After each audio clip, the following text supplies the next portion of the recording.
Game is an exclusive broadcast presentation of the Premier Sports Network. Any rebroadcast, retransmission, or any other use of the copyrighted material contained here is strictly prohibited by federal law. All rights reserved. This is the Premier Entertainment Group, bringing you the best coverage of high school and junior college athletics. Welcome to the new generation of sports broadcasting. The PSNSports.com pregame show is on the air.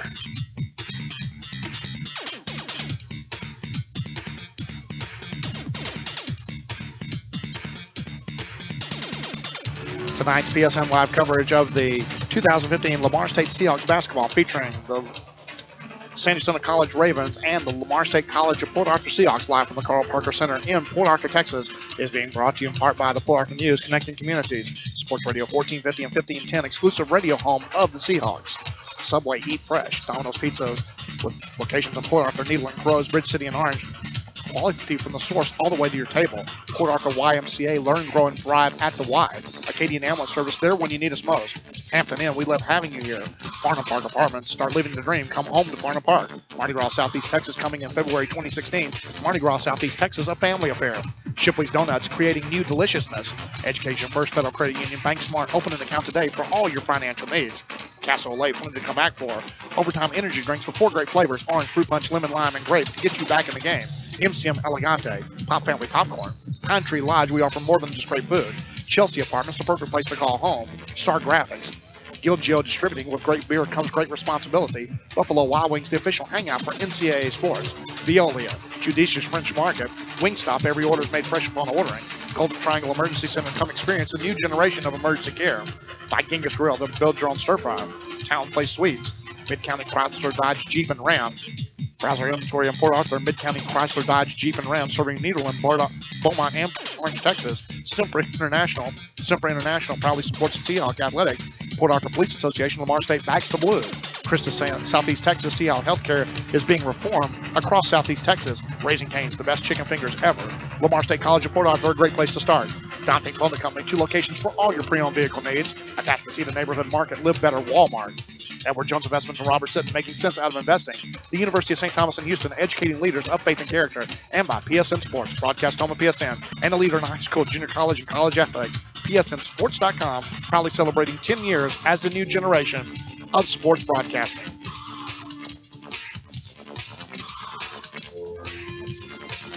And good evening, ladies and gentlemen, and welcome into the Carl Parker Center on the campus of Lamar State College in Port Arthur. It's a coaches versus cancer matchup between the San Jacinto College Ravens out of Pasadena, Texas, out of the San Jacinto Central College, and the Lamar State College of Port Arthur Seahawks coming up next. And it's a big battle as Lamar State tries to move a little bit closer to the top spot in the South Division and tries to move closer to a first-round bye. And they picked up a big win on the road as they basically dismantled Jacksonville in the second half and won going away in that ball game on Saturday at Curtis Carroll Fieldhouse. Larry Cooper, along with Kyle Nickel, bringing you all the action. And it was a great game from the Lamar State standpoint as they come up with a huge win on the road. Probably the most disappointing loss that you've seen Jacksonville suffer on the home schedule this year. And particularly when you consider how tough it is to go on the road in this league and win ball games, that's a very impressive win to go to a place like Curtis Carroll Fieldhouse where, you know, Jacksonville always plays so hard, and they tend to shoot the ball much better at home than they do on the road. But Lamar State able to survive that and put 99 points on the board themselves and get just enough stops on the defensive end to come away with the victory and a very impressive road win here as now Lamar State turns it around, comes back home to take on San Jack in a big battle here in the South. And I think this is a litmus test for Lamar State because obviously they've won 3 ball games in a row, and you talk about the quality of wins.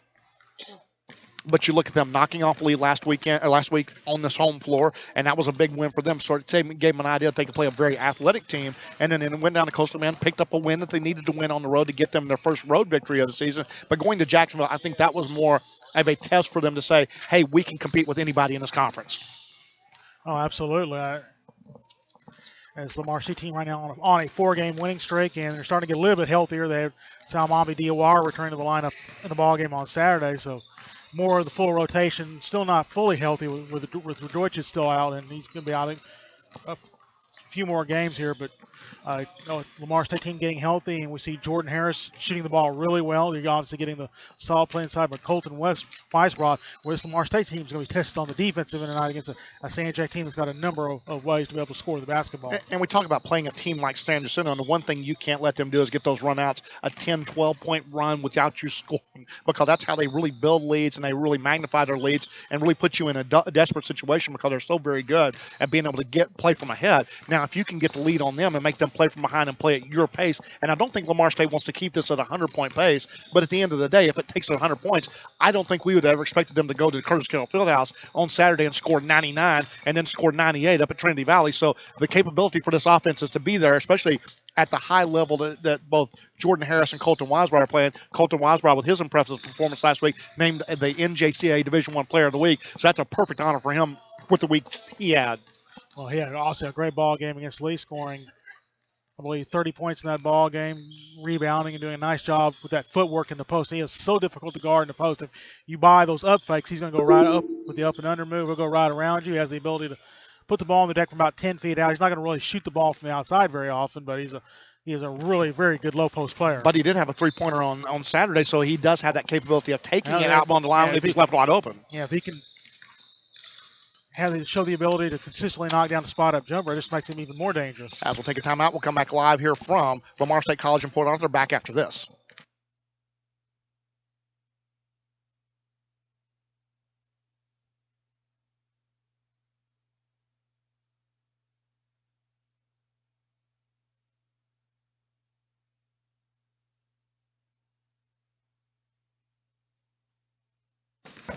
And we're back live here from the campus of Lamar State, Port Arthur, as I am joined here by the head coach of the Seahawks, Lance Madison, and coming off of a big road victory, 99-91 over Jacksonville. Anytime you can win on the road, particularly going to a place like Jacksonville and get a victory, you have to feel really good about it. Yeah, I was real happy. I thought Jordan Harris, he got in foul trouble early. We had to play a little bit without him there in the first half, and thought the rest of the guys kept their composure.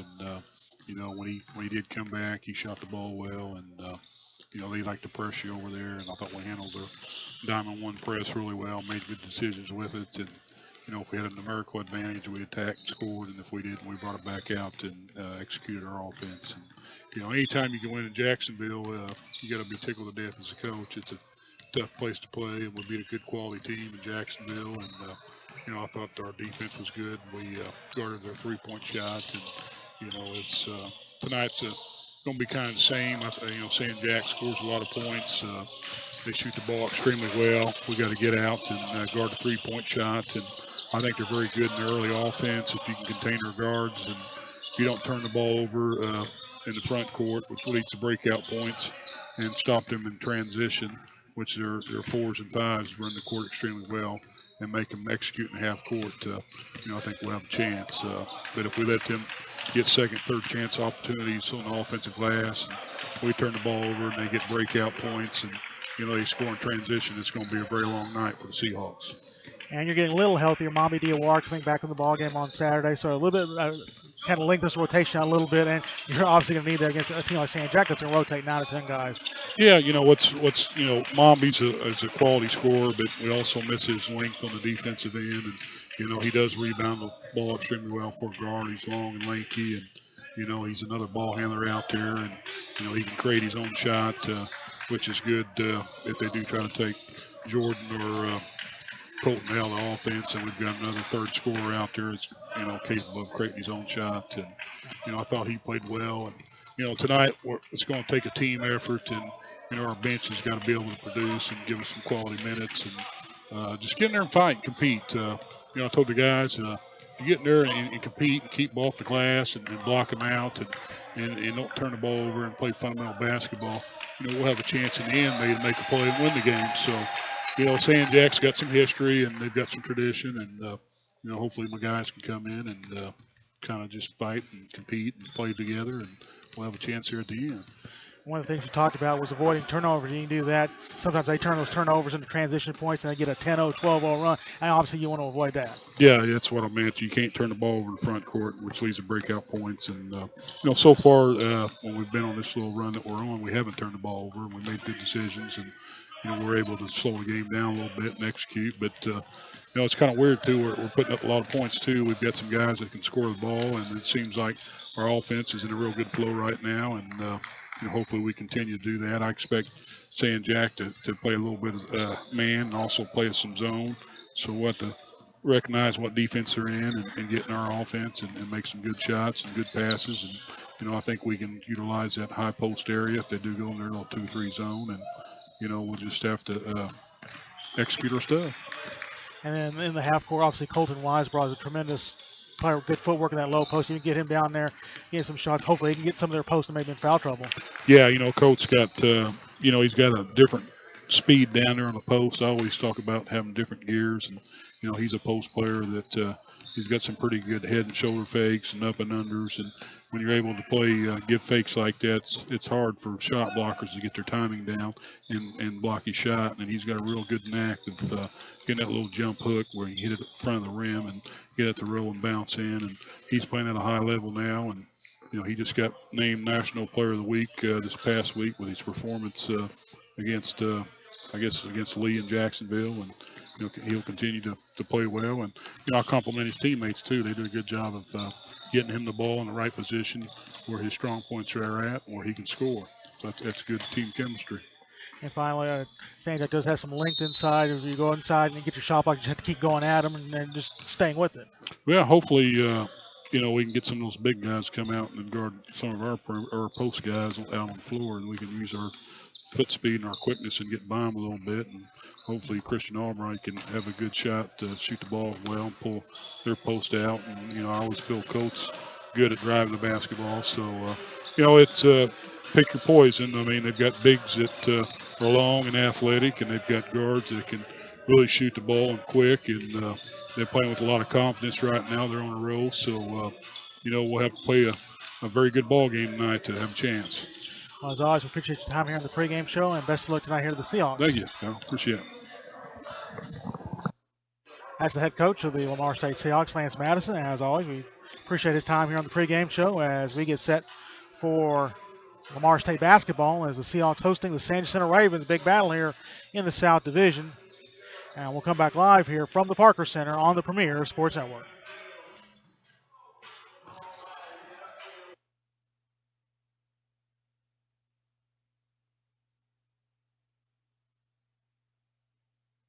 Celebrate with low prices on every vehicle in our giant inventory. Get a new 2016 Ram Heavy Duty Crew Cab 4-wheel drive for only $35,700. That price includes warranty forever. Shop MidCountyDodge.com. Football fans, with a Raising Cane's tailgate on the table, this meal is going into overtime. The first overall pick for any game comes piled high with hot, fresh, never-ever frozen chicken fingers and totally dippable cane sauce. So let's hear the stats. That's 100 chicken fingers, 100% premium, and 100% delicious. And with cold, refreshing jugs of lemonade and sweet tea also coming straight out of Raising Cane's, well, let's just say that's a full roster of flavor. Raising Cane's, one love. At Mid-County Dodge, we had a record-breaking year. So let's celebrate with low prices on every vehicle in our giant inventory. Get a new 2016 Jeep Cherokee for only $19,800. That price includes warranty forever. Shop MidCountyDodge.com. Everyone knows that some things are just better left to the pros. Take motivational speaking. I don't know. The same goes for bowls at Genghis Grill, which is why we now offer chef-made bowls like Kung Pao Chicken for only $8.99.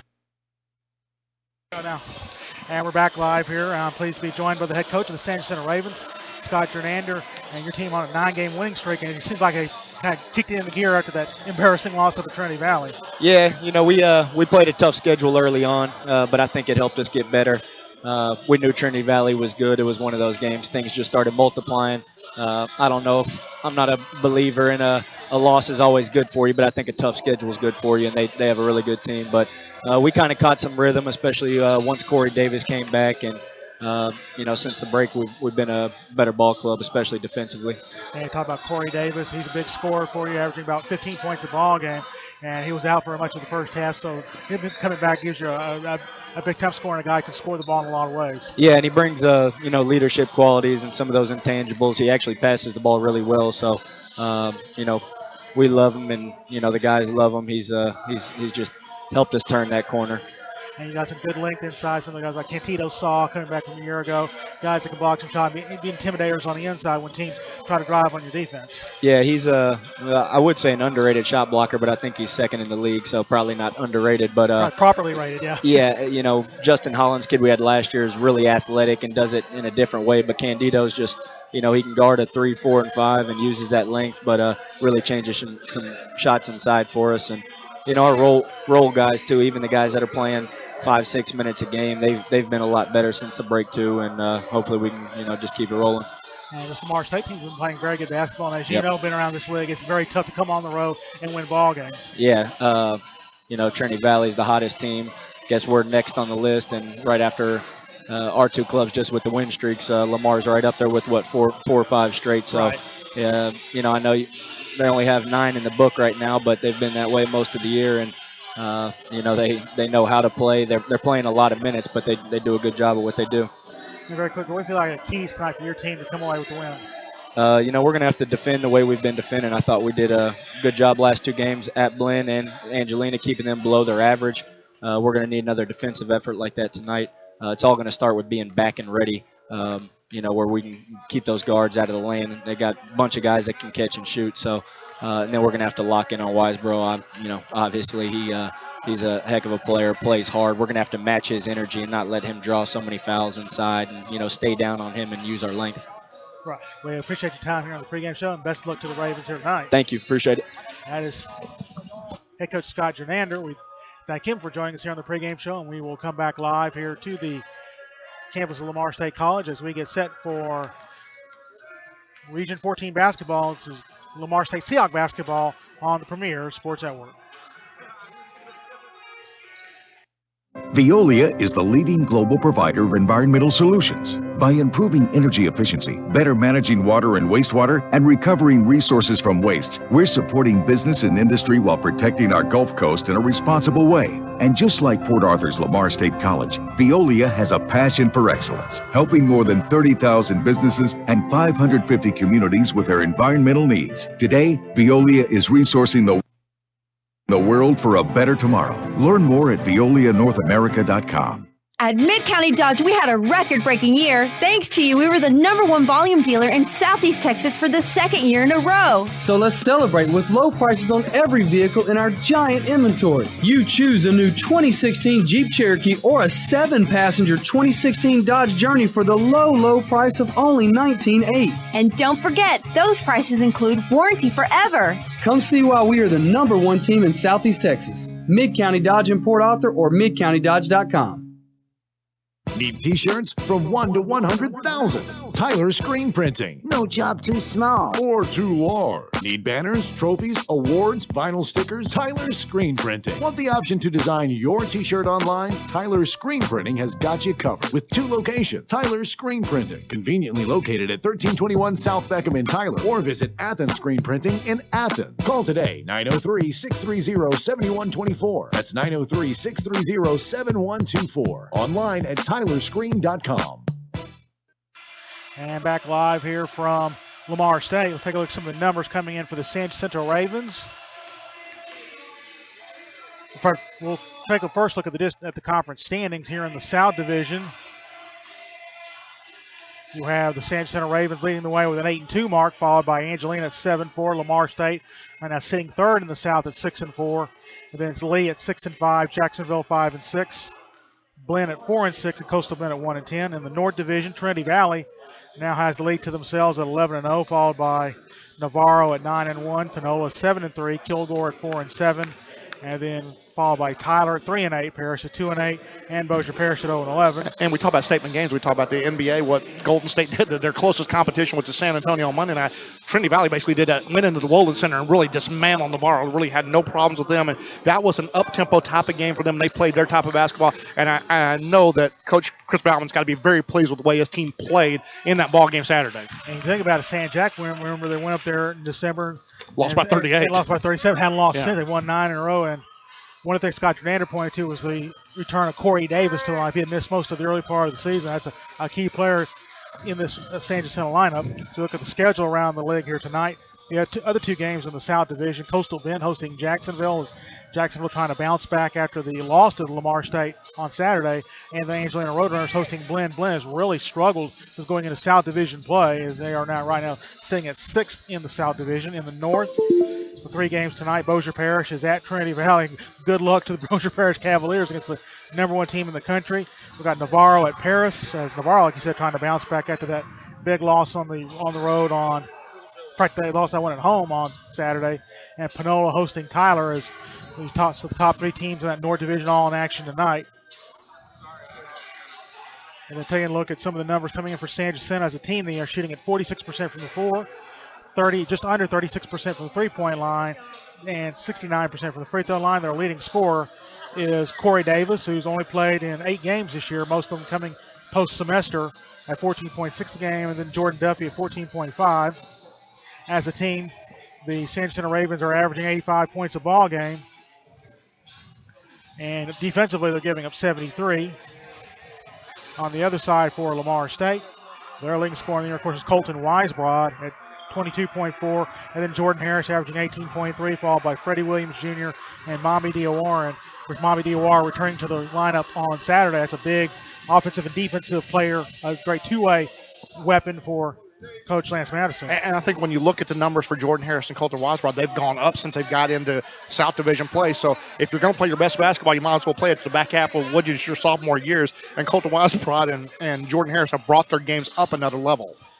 And Jordan Harris is up his percentage to nearly 41% from the three-point line. He shot the ball obviously great against Lee and continuing that against Jacksonville. Right now, obviously, those are the 2 key guys if you're Scott Jordana that you want to try to slow down. But get some other guys like a Freddie Williams Jr., a Mami Diawara, maybe a Christian Albright that Lance Madison brought. Can those guys step up and try to execute Sanjak's 2-3 zone in that high post? And a lot of people, I would bet you 3 weeks ago to a month ago in December, would have never thought Lamar State would get themselves in a position to be battling for a bye in that first round. And right now, San Jacinto looks like the team that's going to be the team to beat in the South Division, and looks like they're going to be one of the teams that will get the bye into Thursday, as they've done it every year since we've gone to this 12-team format. But I think on the other side, when you look at Lamar State right now, they position themselves very well right now with an opportunity to go through the back half of the schedule. If they can finish this off right and play very well against the 3 teams they're playing, which is San Jacinto, Blinn, and Angelina, if they were somehow to win 2 out of those 3, I think they're in a good position coming into the back half of the schedule to possibly be playing a team like a Lee late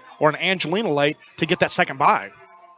Yeah, as you look at talked about, they'll go to Blinn on Saturday, then a week from today they'll host the Angelina Roadrunners. And that'll close out their divisional play. Then they got Coastal Bend, so that's a stretch where they should be able to take care of some business. Their road games left in the second round will obviously be at Lee, at San Jack, and they'll close out at Angelina. He might as well stay in Lufkin because the tournament will come up the next Tuesday. Yeah, and that's the one thing. They want to be coming back home and then go back home on Thursday or go back up on Wednesday. So that will be the thing. That will be their capitalization on this whole situation will be to be able to get to that Thursday game, because a lot of people around here did not feel that this team was going to gel quick enough to eliminate themselves. And think about it, how good this team actually could be. Had they won at Kilgore, had they won at Navarro, had they held on against Trinity Valley, this is a team competing for the #1 seed overall in the conference at that point. You talk about a Lamar State team that lost a couple of very heartbreaking games, or close one-possession ball games on the road against a couple of better teams out of the North Division. That lost to Kilgore right now. I think it's very frustrating if you're Lamar State. Well, Paris, I think, is a bigger one. I think the Paris loss. Yeah, Paris team that's really struggled in conference play. They've had all the turmoil with their coaches and losing and having to change coaches during the middle of the season. Well, we'll take a timeout, come back live here from the Parker Center as we get set for tip-off coming up at the top of the hour. It's the Lamar State Seahawks hosting the San Jacinto College Ravens coming up next on PSNSports.com. Everyone knows that some things are just better left to the pros. Take skydiving instructors. So I think you just jump and pull one of these cord thingies. The same goes for bowls at Genghis Grill, which is why we now offer chef-made bowls like Conpow Chicken for only $8.99. Skip the line and order a bowl right from your table, or take matters into your own hands and build your own. The new $8.99 featured bowls at Genghis Grill. Seize control. At Mid-County Dodge, we had a record-breaking year. So let's celebrate with low prices on every vehicle in our giant inventory. Get a new 2016 7-passenger Dodge Journey for only $19,800. That price includes warranty forever. Shop MidCountyDodge.com. Everyone knows that some things are just better left to the pros. Take motivational speaking.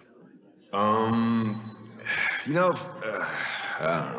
The same goes for bowls at Genghis Grill, which is why we now offer chef-made bowls like Kung Pao chicken for only $8.99. Skip the line and order a bowl right from your table, or take matters into your own hands and build your own. The new $8.99 featured bowls at Genghis Grill. Seize control.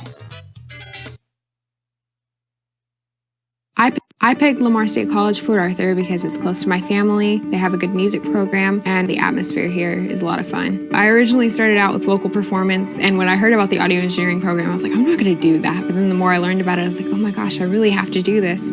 So I got into it this semester, and I love it. I love that every day I learn something new. I love the teachers that have been teaching me, and I would love to work with them. I'll be able to use this stuff for the rest of my life. Lamar State College, Port Arthur. Because play might be the best way to fight obesity. Because staying connected makes my family stronger. Because a safe place after school can lead to success in school. Because physical activity is vital to my health and well-being. Because I need to make my world better. Because playing team sports teaches character and social skills. Because we need each other. Because we need each other. Because we need each other. Hi, welcome to Raising Cane's. You know Cane's is all about one love. It's chicken fingers that are always fresh, never ever frozen. A friendly crew, a fun atmosphere, and a perfect chicken finger meal every time. That is one love. Raising Cane's Chicken Fingers.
Celebrate with low prices on every vehicle in our giant inventory. Get a new 2016 Ram 4-door for only $26,900. That price includes warranty forever. Shop MidCountyDodge.com.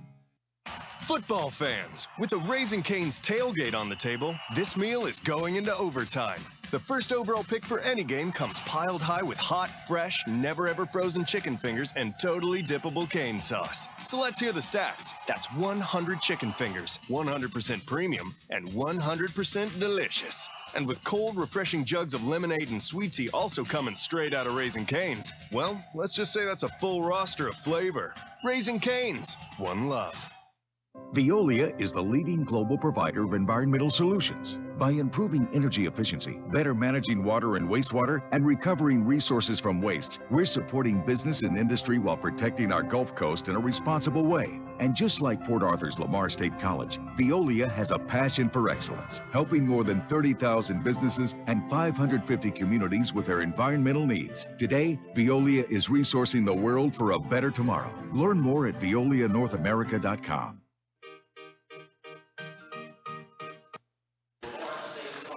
And back live here from Lamar State College in Port Arthur as we get set for tip-off. When we look at this ball game before we announce the starting lineups, I think the last element you get into this ball game is Lamar State wants to play with the lead, try to play at their pace, and limit the opportunities for San Jac, especially on the offensive glass.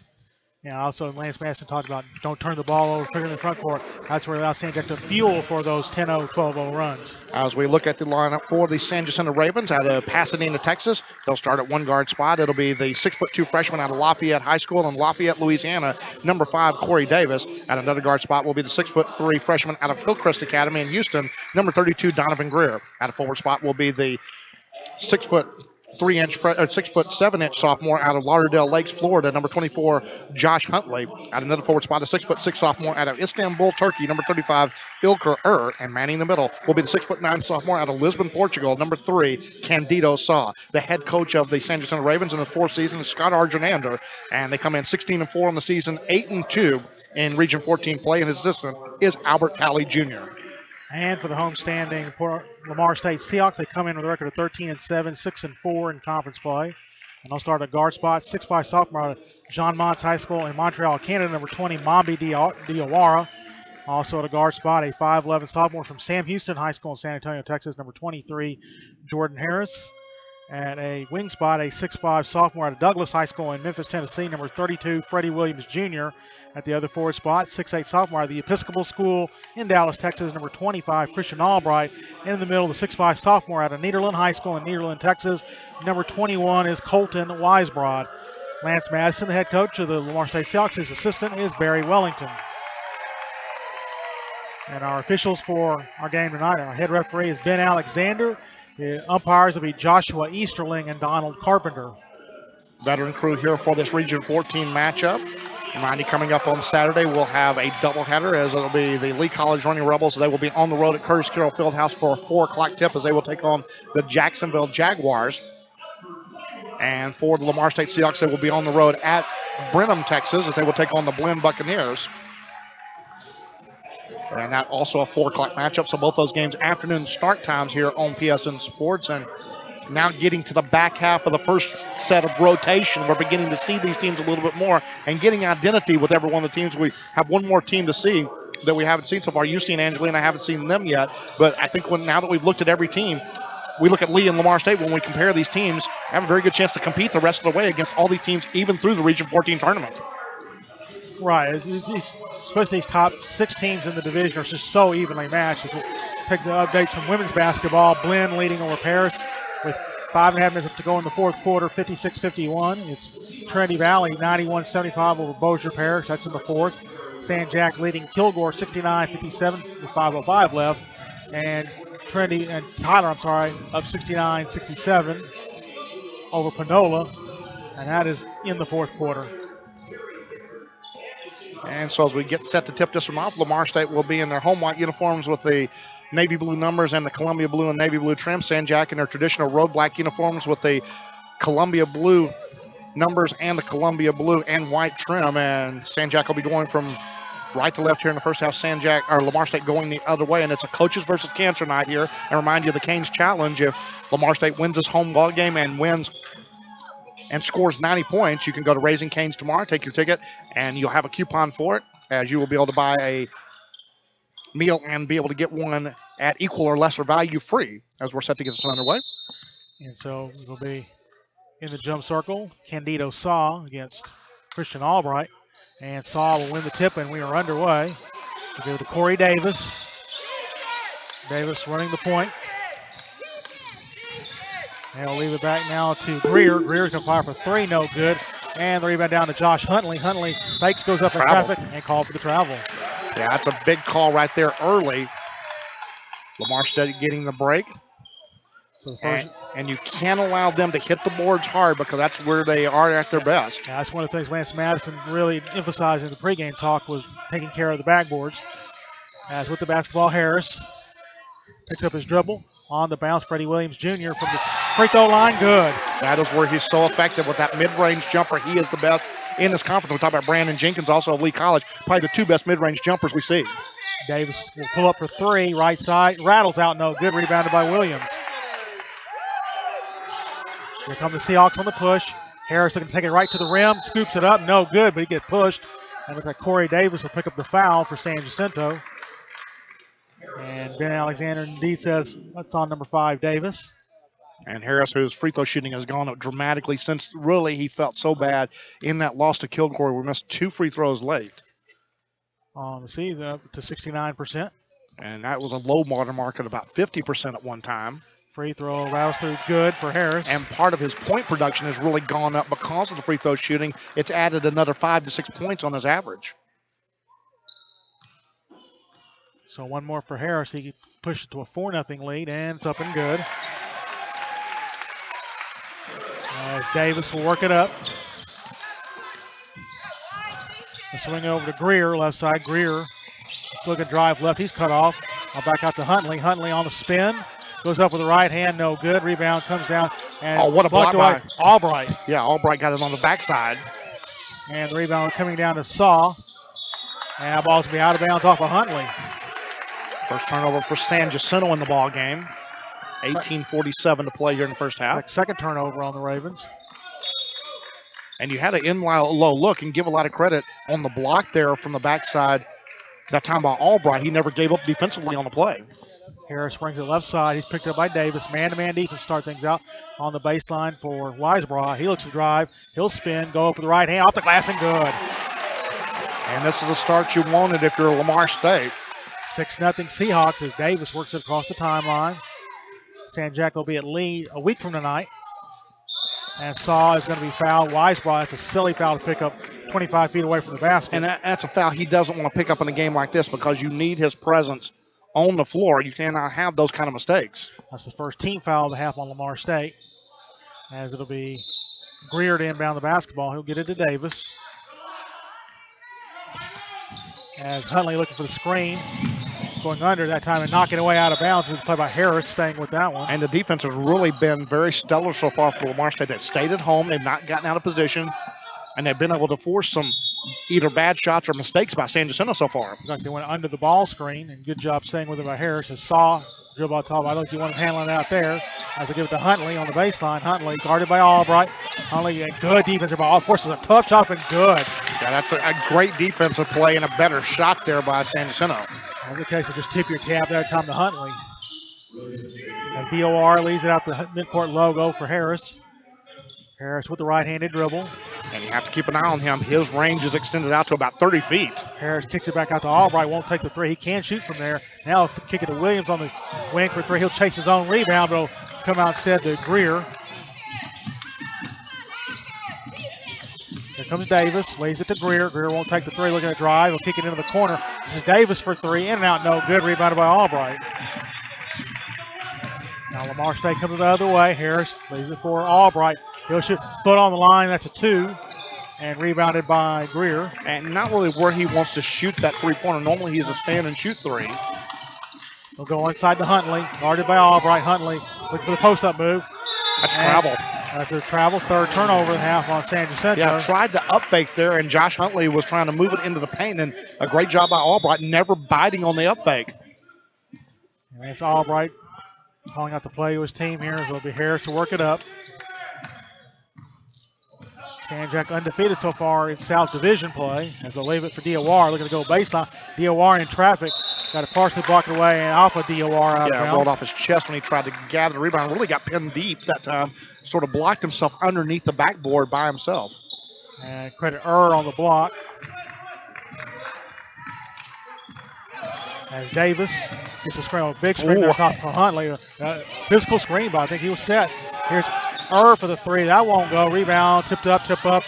And I think about San Jac. Oh, a break for San Jacinto. That looked like it might have last touched the opportunity there for Greer, but he'll be credited with the rebound. So San Jac with the basketball. Davis, we're going to toss up a double screen out top here. Saw's going to shoot the three. No good. That's not his shot either. I mean, he may make some of them. Good rebound and traffic there by Diawara. But I think if Saw makes a three, that's found money for them. Diawara trying to work around the Albright screen. He'll leave it back out now to Harris. And they're being very conscious to keep Harris in their gun sights from distance here. That's Madison talking. They will play both man-to-man and zone right now. It's man-to-man defense. We'll go the baseline. DOR gets a right around. Wow. Huntley hacked him all over the place. How is that not a foul right there? And going to the rim the other way, and Albright will tip the rebound to himself off the miss from Greer. Now, if they don't call that, you're in good shape on both ends, but that's something they cannot call against the other team on the other end in Lamar State. And Freddie Williams with Fernella to get to Harris. Harris will be guarded by Davis. Well, that's going to be an interesting matchup to follow. As we go to Weisbrod, looks like he might try to drive here on Dips his shoulder, goes up and under, and lays it in with the left hand. And a foul. Count the basket. He just did a great job being patient there, getting around initially, and then when the defender came over, it looked like Saw trying to help. He was just late getting there trying to get the block. I think Scott Jernander wanted the travel call, didn't get it as a foul picked up. In fact, they called on Huntley. Second team foul on free throw, no good from Weisbrod, rebounded by Huntley. And he's had his struggles, about a 50% free throw shooter on the season. And typically over his career in high school and college, he's been better than that. As Davis looks for the drive, Davis going right to the rim, lays it in. Good drive. He just used Jordan Harris that time and got around him on the initial dribble. 8-4 Lamar State. And you don't want to give up easy baskets against San Jac. It's so tough against them to score on a consistent basis. As they'll leave it for Weisbrod at the three-point line. Weisbrod drives, and good job of fighting off Saw and getting shot up and in. Wow. It's just a strong move by Colton Weisbrod. 10-4 Lamar State. As Davis picks up his dribble, and he'll leave it for Huntley. Huntley trying to go inside. Looked like he walked, and he misses the shot, rebounded by Diawara. And that's where Diawara, so strong right there, can get in the lane. That's a kicking foul. Ooh, they missed that. Second turnover of the game on Lamar State. A good drive, pull-up jumper by Greer, no good. Saw got inside for the rebound. I think he touched it last. Out of bounds. Yeah. And it's helter-skelter pace a little bit here. We haven't reached the under 14 timeout, and really there's been no need for either of these coaches to.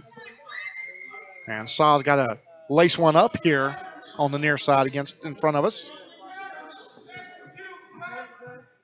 And San Jac so far has missed all 6 of their attempts from behind the arc. Well, the defense for Lamar State has been stellar so far in this ballgame. The 2 layups they've given up have been hard work.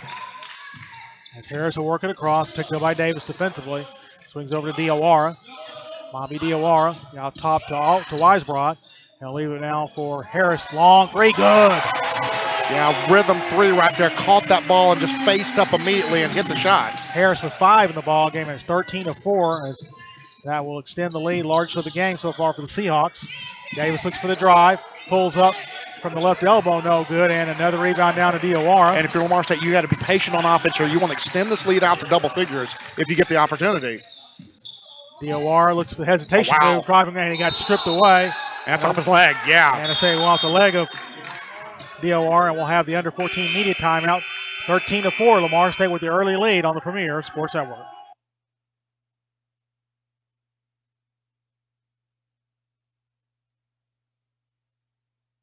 Max Bowl Port Arthur is family fun close to home. Fun for all ages with bowling, great food and drinks, and the hottest video games today. Come in for the best laser tag experience in town. Max Bowl is the perfect place for birthday parties or church and school events. Cosmic Bowl is every Friday and Saturday night with music videos and spectacular lighting. Max Bowl Port Arthur. Come join the party. My counselor in high school, I told her, I want like a music, audio, studio stuff around that. She just told me about Lamar State College in Port Arthur. And I came and saw it and I was just like, wow, it's perfect for me. Well, my instructors, they help you a lot. They do a lot of one-on-one help. They will stay after class if needed, and they let you know they're here. The program is not offered anywhere else, like close to home. So coming all the way over here for this specific program, it's worth it. Lamar State College, Port Arthur. And remind you, today's game brought to you by Subway. When you're hungry, stop by the Subway at 1918 9th Avenue by St. Mary's Hospital. Try their $5 money-saving foot-long sandwich menu and by Domino's Pizza for location in Port Arthur, Needle and Groves, Bridge City, and Orange. Quality from the source all the way to your table. Order now. You can have it by the end of halftime. San Jac with the basket has a turnover. Lance Madison arguing for the foul call there on the Diawara drive. As they'll drop it down now. Here's Saw on the baseline, way short on the jumper, and another, started the 5th rebound of the game for Diawara. That's not his game. Looking to go and kick out by Diawara. Open for 3. Weisbrod, no good off the back iron. And trying to get the Weisbrod. And Weisbrod got. That's a good call because coming over defensively, Davis was late getting there. He's going to get the block, and it's not a shot. Weisbrod was still on the floor. This is not the NBA, young man, so you don't get the continuation there. Weisbrod with his second foul rather on Corey Davis, so he'll come out, and Jarrell Cook checks in for San Jac, a freshman from Randallstown, Maryland. 6'4". So a little bit more size there at the guard line, and I think that'll compete more there against Mambi Diawara. And they're trying to get into Weisbrod. They'll get it to him. Weisbrod now looking to back his way down. He'll spin, go up, and got manhandled. Wow. Rebound by Huntley. And you can hear Lance Madison asking for the call. Clearly, at that time you saw Josh Huntley wrapping both arms around him as he's going up for the shot. Cook with a right-handed dribble. He'll pull the three-point line out. Greer steps inside the line, launches the 18-footer, and another rebound by Diawara. San Jac can't buy a basket. Diawara in the fast break will lay it up. Wow. And coast to coast that time by Mambi Diawara. The rebound, he goes all the way down to the other end. As it'll be Greer to bring it across the timeline. 15-4, so a double-digit lead here early for the Seahawks. Still 12:46 left to play in the half. On the drive, going off the glass, no good. Offensive rebound and shot up and good by Huntley. And that's a foul. Christian Albright does not want to commit. He's on the backside of Huntley, has great rebounding position, give him the basket and just go on to the next play. Albright will pick up his first, team foul number 2. So it'll send Josh Huntley to the free throw line to try to complete a three-point play. On the season, Huntley a 74-point shooter at the line. And remind you, today's game brought to you by Holiday Inn Express, the Central Park Mall location. Free Hot Express breakfast bar is the ideal way to start your day. Free throw up and good for Huntley. He'll come out and check into the ball game for San Jac. Will be, in fact, Huntley will come out. Coming in, number 1, John Mitchell, 6'3", sophomore guard out of Shooting for Greatness Academy in Waterbury, Connecticut. I saw that and I said basketball academy. That's got to be basketball school. So Lamar State with the basketball. And Harris out top to Weisbrod. Weisbrod kicks it over to Zealot. Who's checked in, Marco Zealot. Now to DeAndre Frank. Weisbrod's former Nederland teammate. Now teammates again. There's Freddie Williams. And Harris trying to get into the lane. Harris stumbles. Wow. Gets the pass out. And now Frank lost the basketball, and that'll be a turnover. Yeah, got up in the air with no place to go. Now Saw will leave it for Cook. Cook on the drive with the left hand. Misses the shot, tipped up, and will come out to And good job by Lamar State to scramble back defensively after the long rebound. And so it'll be John Mitchell with the basketball. Mitchell leaves it now for Saw. Saw very nearly went up there. He'll kick it over to Mitchell. Looking for John Mitchell with the left hand, lays it in. Yeah, that time Harris got out of position again, coming over trying to get him try to get the steal. So 5 in a row for San Jac to cut the lead back down to 6, 15-9.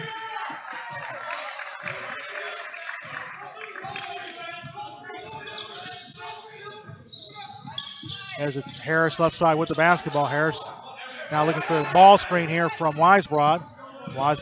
Harris will go left and carry the basketball. Wow. Must have tried to turn the corner on the baseline, and Josh Easterling with the call on the baseline.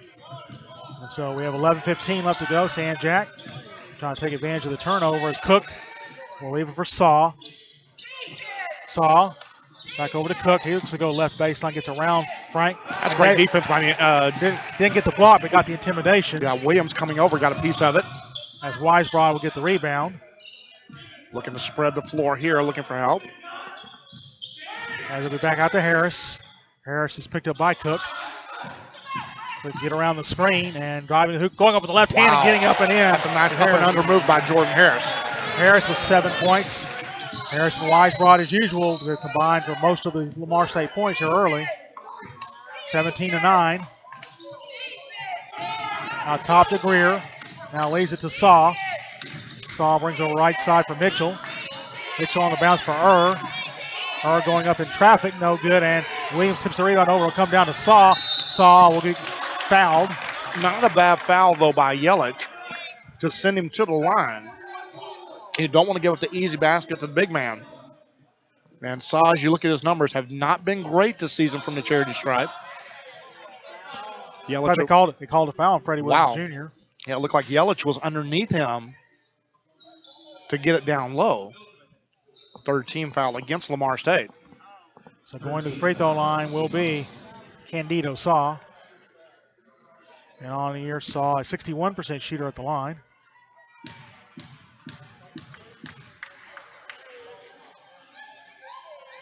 First free throw is good for Saw. As getting ready to check in will be Konstantin Kulikov, number 13 for San Jacinto. The Canarias Basketball Academy, grew up in Oryol, Russia. Second free throw, no good. Rebound down to Zelic. And looks like pressure going to be applied. Full court version here by San Jacinto. Oh, nice look down underneath to Zelic. Zelic can't get off the shot and called for the double dribble. Yeah, sort of rushed it when he got into the paint there. He had the initial open look and couldn't get the shot off. And now we see Kulikov in. And getting a rest will be Saw. So Scott Jernander and Albert Talley going all over the place to find talented players. There's a corner three. That's way off the mark from Cook and rebounded by Weisbrod. Sanjak still looking for the first three of the ball game. And when you have players like Willie Mangum a year ago, they had threes before the first minute was over with. As Olivia Williams out top Harris. Deep three from Harris off the back iron, no good. Rebounded by Donovan Greer. Tough three right there as he was pressured on the near side by Cook. Did a good job defensively. Great job by Yelich. Zelic able to get in there defensively and then fouled as DeAndre Frank. And looks like Cook got him. Yeah, not a good foul there, but he prevented the fast break there by DeAndre Frank. That's number one. Terrell Cook, the fourth team foul of the half on Sanjak. 9.5 left to go in the first half. DeAndre Frank went down the ball here right in front of us. As it'll be Jordan Harris to bring it up. Harris gets it back from Frank. Swings over to Williams. Now back to Harris. He's going to shoot from the parking lot. No good. Rebounded. Brought down by Ilker as Harris fired that one from Bridge City. As with the basketball, Donovan Greer. Greer will swing over to Cook. Cook tried to get around the Earth screen, like a moving screen by Earth, then blocked away Albright. And I double out of bounds. So Greer gets his own rebound. Or Cook got his own rebound, but then stepped out of bounds for the turnover after the rejection by Albright. Yeah, it looked like he got a little anxious once he got the ball back because initially I think he thought he got away with the step there as he pinned the ball on his hip, and Albright kept with him all the way through the baseline. Checking into the ball game, Elton Dyer out of South Houston High School, number 23. And multiple sports star for the Trojans.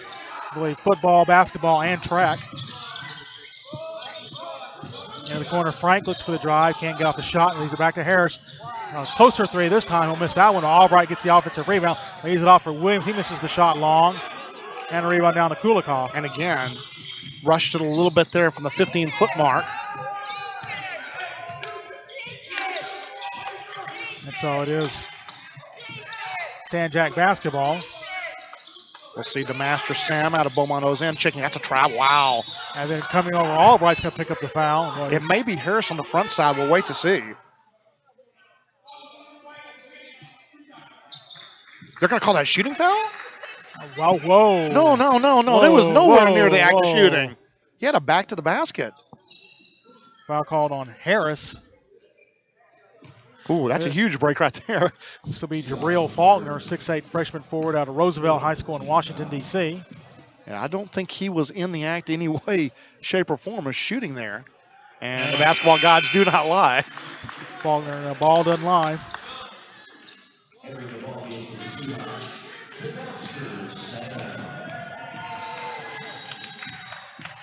And Sam with a huge game on Saturday, had some big late shots, especially some 15-footers from the mid-range jumpers late in that ball game as he got inside the paint and helped Lamar State pull away late. And Faulkner misses both free throws. And Sam will leave over from Frank, now back to Sam, swings it around to Williams. In the middle to Albright, kicks it over. Sam, or the three, DeAndre Frank, no good, rebounded by John Mitchell. And they're rushing up some threes right here. They don't have to. You saw a couple from Jordan Harris, and now you had that one from DeAndre Frank. That's not his specialty. Here's Faulkner, deep two, no good. Rebound tipped over to Zelic. As Albright will leave it out top now to Williams. Now Frank back out to Sam. And you watch Sam work with the basketball. He's just so talented. We saw him in high school in several playoff games. And it's back to Sam. Has out top of the circle. Now looking for the drive. He has a lot of speed. And that's going to be a block and a rebound by Kulikov. And again, Lamar State not able to add to the lead with the shooting woes from San Jacinto. Nice drop off by Faulkner, and coming over is Albright's going to get number 2. He'll pick up the foul. So Faulkner, that time is a shooting foul, so he'll go to the line to shoot a pair. Yeah, there's no doubt on that one. You had Faulkner, who struggled as last time, missed both of them. And we'll see if that foul turns out to be an advantageous one. That's the second one on Albright, who's scoreless so far in the ballgame. Faulkner, not a good foul shooter, just 52%. Free throw, rattles in and out, no good. And that's one of 52%ers shoots some bad luck. That ball was halfway down and came out as we see Weisbrod. I think that's going to clean the offense up with Weisbrod back on the floor. They're really going to concentrate on getting this ball into the post. Jordan Harris getting a rest right now with Sam on the floor. Mr. Kulikov is about to get a low post education here. That's what I'm saying. He's going to see the best moves he's going to see in this conference in the low post from Colton Weisbrod. As Faulkner gets 1 out of 2. That's our first points in a while. And DOR over to Sam. Williams won't take the 3. I'll dump it underneath to Zealot. Zealot all the way back out to Sam. Sam over to DOR. Long 3, no good. Rebounded by Faulkner. And Lamar State's gone ice cold from the field. And we have a whistle. And so as a reset the shot clock. Yeah, shot clock should be down to about 25 right now. But on 25, it's okay. Thank you very much. So 25 to shoot here. And we got the under 7 media timeout. So we'll take it with them with 6:49 left to go in the first half. 17-12 Lamar State on the Premier Sports Network.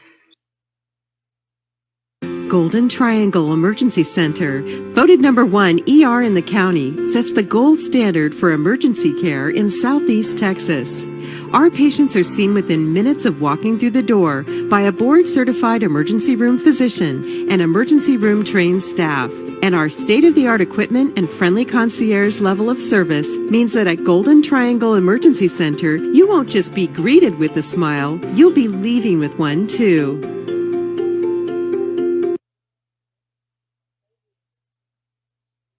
The rustic Pine Tree Lodge on Taylor's Bayou in LaBelle serves up marvelous meals and wholesome family fun 6 days a week. On the weekends, kick up your heels to live music on the Pine Tree's gigantic patio. Enjoy some of the best seafood steaks and burgers in Southeast Texas while taking in the beauty of the bayou. The Miller family has spent over 30 years perfecting Pine Tree favorites like chicken fried steak, fried shrimp, and shrimp and grits. They also have a boat launch for all types of boating or fishing. The Pine Tree Lodge, where the road ends and the fun begins.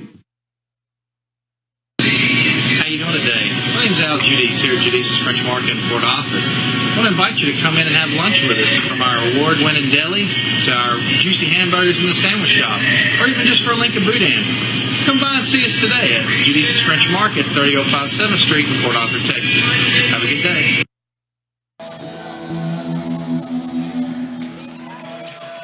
Back live from the Parker Center. 6:49 left to play as it'll be Sanjak basketball. As Faulkner looks for the drive, he'll pull up from the right elbow, way long. Rebound by DOR. We've seen some bad misses by both these teams in the first half. And DOR going all the way to the rim. Like he got fouled. Weisbrod trying to get the rebound and battles for it. And loose ball, and finally able to collect his Weisbrod up in traffic and good. Jesus, there's a lot of contact going on down low. As Weisbrod just battled that basketball, finally able to get it and get the basket.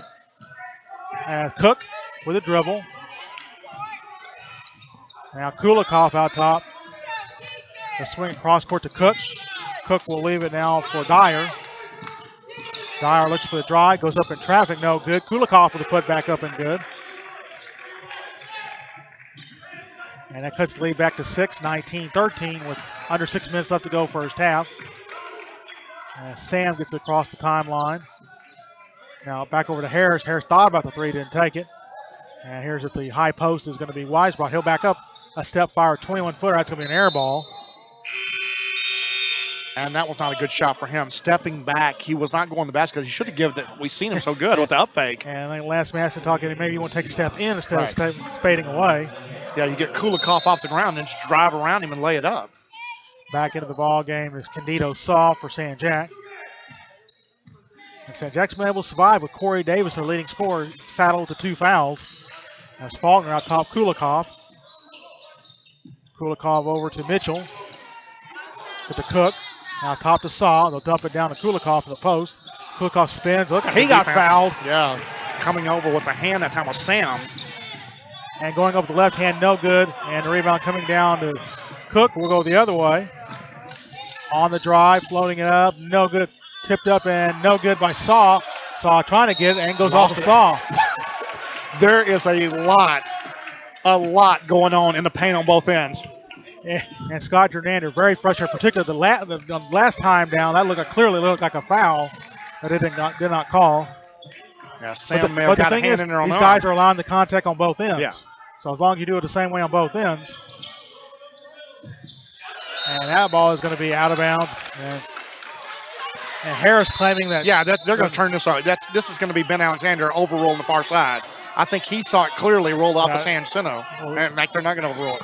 He didn't. I don't think he had a good look there.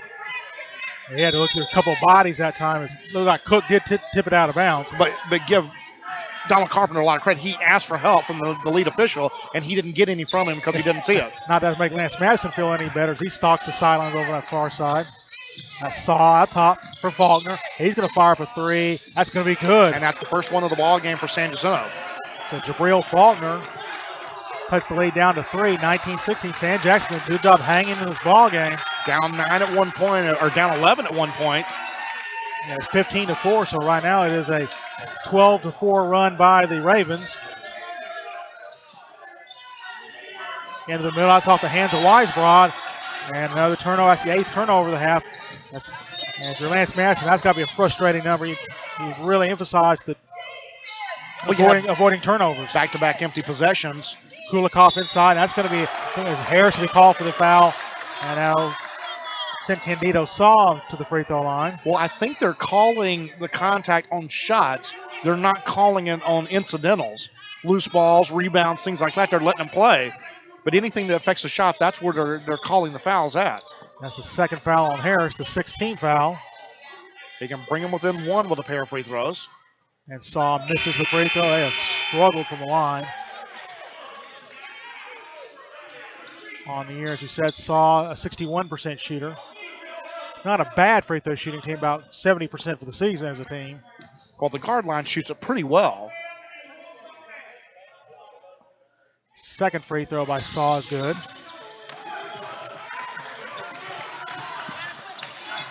And the lead is down to 2. And we talked about the runs by San Jacinto. The one thing for Lamar State with the 11-point lead, they built that lead, and San Jac's run has just got them back in the ball game at this point. There's a 13-4 run by the Ravens. As Harris is going to launch another deep 3. This one is short. He'll get his own rebound. Nice up fake. And what a pass underneath the Weisbrod for the easy dudes. Yeah, the defense collapsed that time. Kulikov coming out to try to get the block. And so back to a 4-point lead for Lamar State. Over to Mitchell. Mitchell looks for the dribble drive. And reaching over on the foul is Diawara. And that'll be team foul number 7 on Lamar State, so it'll be a 1-and-1. Diawara trying to cut off the baseline, just not able to get over there in time. And so it'll send John Mitchell to the line. As you said, team foul number 7, so San Jac will be shooting the bonus for the remaining 3:25. Mitchell, one of the good foul shooters. He's 75% on the season. And again, the one thing you don't want to do is give San Jacinto free points from the line. Try to make them work, and that's what Lamar State did the first 5 or 6 minutes of this ball game. Free throws up and good. Can cut the lead to 2 once again. Second free throw is good. So Mitchell hits a pair. 21-19. 3:25 left to go as we continue to move here in the first half. Harris works across the timeline. He's going to leave him in with the 2 fouls. And Harris gets it back out top. Swings over to DOR. He looks to the go baseline. Fakes, got the defender in the air, puts up a jumper, good. Great look on the baseline that time by Diawara. 25-21. as Jarrell Cook works it across the timeline. Cook over to Mitchell. Mitchell trying to drive left around Freddie Williams. He'll drop it off. Kulikov and a travel. Yeah, he was not ready for that pass, and really the fault goes to Mitchell for getting up in the air with no place to go, and Kulikov is sprinting toward the basket. He's not going to catch that ball and be able to put it on the deck that quickly. And Colton Weisbrod may have some blood. And I think that's what he's telling the official is, how do you think I got the blood? I'm getting hammered down there.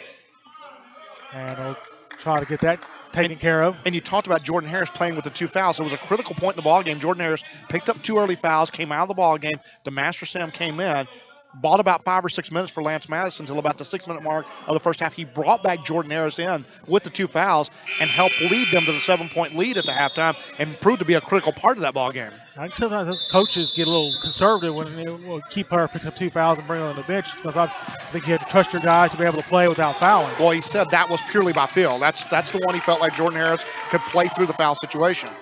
As Harris near the half-court circle, he'll bring it to his right.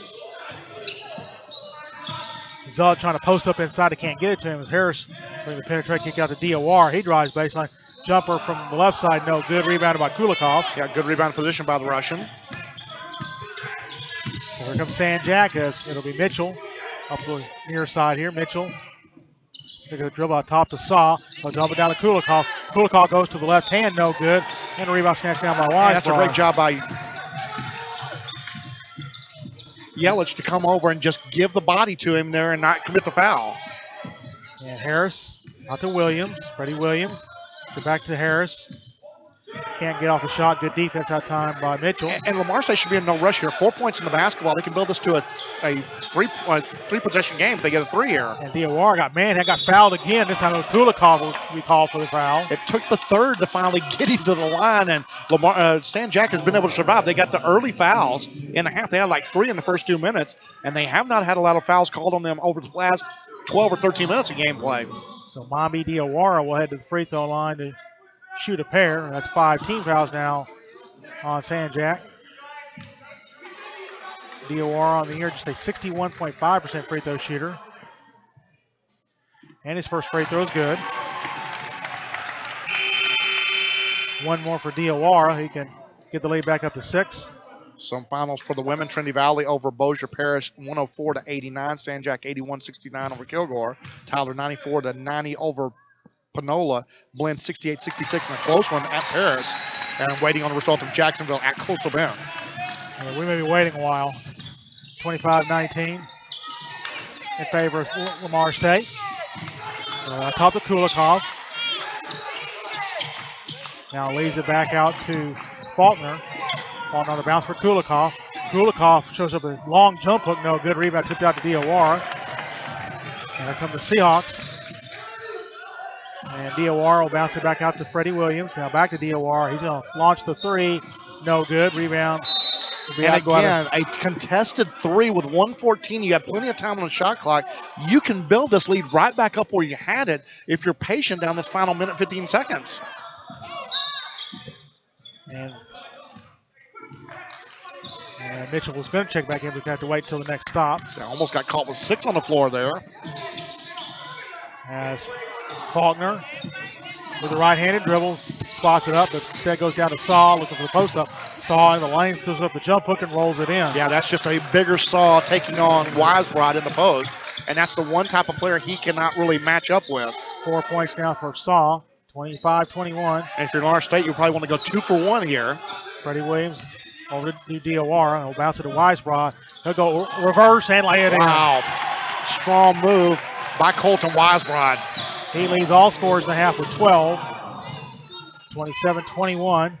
As Cook worked across the line, as about a 4-second difference between the game clock and the shot clock. So Lamar State will get one more possession with the basketball. As Cook, and here's Scott Jordander telling his team he wants one shot here. Down to 5, down to 4 on the shot clock. Ball knocked off the leg and going up and shot up and no good. And that's a shot clock violation. And that will be exactly 4 seconds left. So Lamar State, we'll see if Lance Madison burns a 30 here.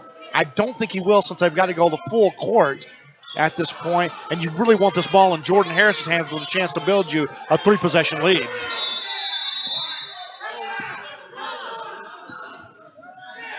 And good job by Harris waiting to pick up the ball. Harris now with 2, down to 1. He's going to launch the long 3 off the sidearn, no good, and that will be the end of the first half of play with your score. The Lamar State Seahawks 27, the San Jacinto Ravens 21. This is Lamar State Basketball on the Premier Sports Network.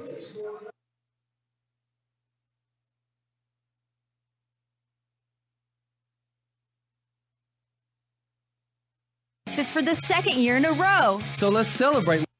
At Mid-County Dodge, we had a record-breaking year. Thanks to you, we were the #1 volume dealer in Southeast Texas for the second year in a row. So let's celebrate with low prices on every vehicle in our giant inventory. Get a new 4-door Ram for $26,900 or a new 2016 Ram Heavy Duty Crew Cab 4-wheel drive for the low price of $35,700. And don't forget, those prices include warranty forever. Come see why we are the #1 team in Southeast Texas. Mid-County Dodge in Port Arthur or midcountydodge.com.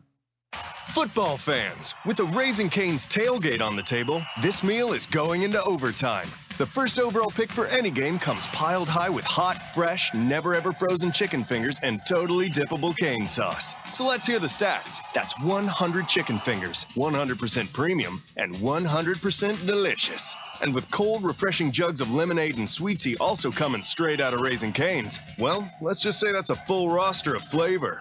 Raising Cane's, one love. At Mid-County Dodge, we had a record-breaking year. Thanks to you, we were the #1 volume dealer in Southeast Texas for the second year in a row. So let's celebrate with low prices on every vehicle in our giant inventory. You choose a new 2016 Jeep Cherokee or a 7-passenger 2016 Dodge Journey for the low price of only $19,800. And don't forget, those prices include warranty forever. Come see why we are the #1 team in Southeast Texas. Mid-County Dodge in Port Arthur or midcountydodge.com. And we're back here from Lamar State Port Arthur to take a look at the first half scoring for San Jacinto. They were led by Josh Huntley with 5, 4 points apiece for John Mitchell, Candido Saw, and Jabril Faulkner, and 2 points apiece for Corey Davis and Konstantin Kulikov.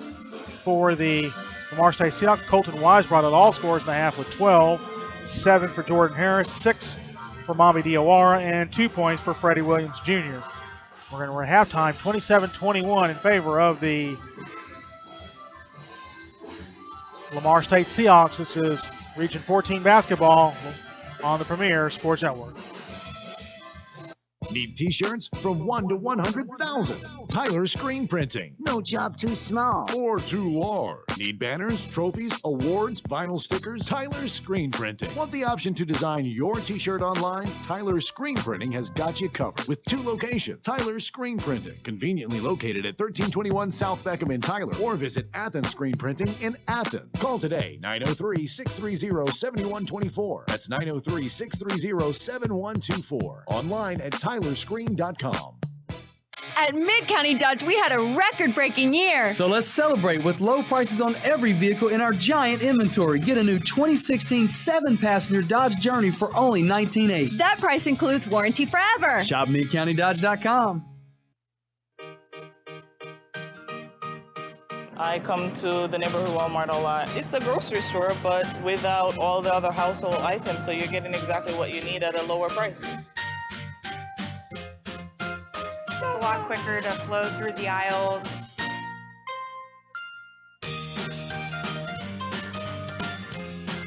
I find the prices are unbeatable. I'm here all the time for everything, produce, vegetables.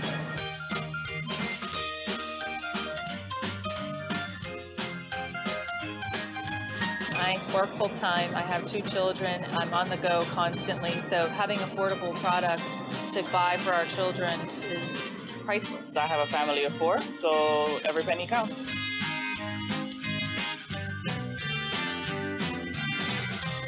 Every minute counts when you're trying to get the kids home and then, ready for school the next day. The biggest thing with this place is it's very convenient. I enjoy shopping here.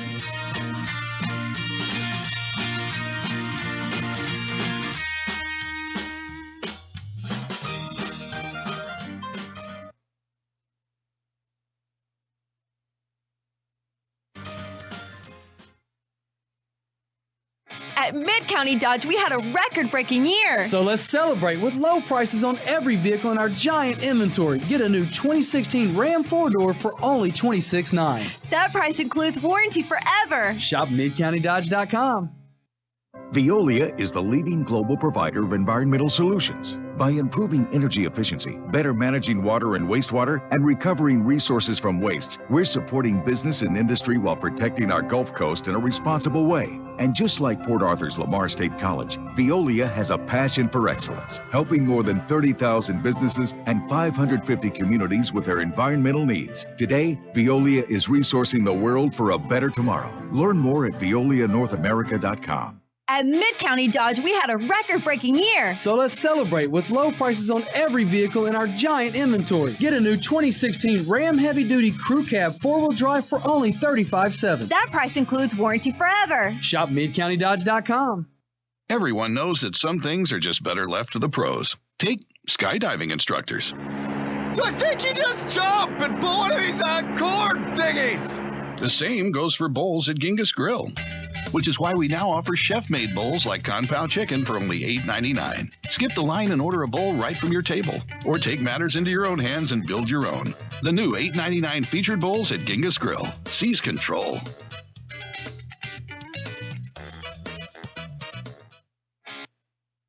Taking a look at the NBA scoreboard on this Wednesday night. The Cleveland Cavaliers leading over Phoenix midway through the third, 69-54. At halftime, the Boston Celtics leading over the Denver Nuggets, 55-45. With a minute before halftime, the Philadelphia 76ers leading at Detroit, 38-33.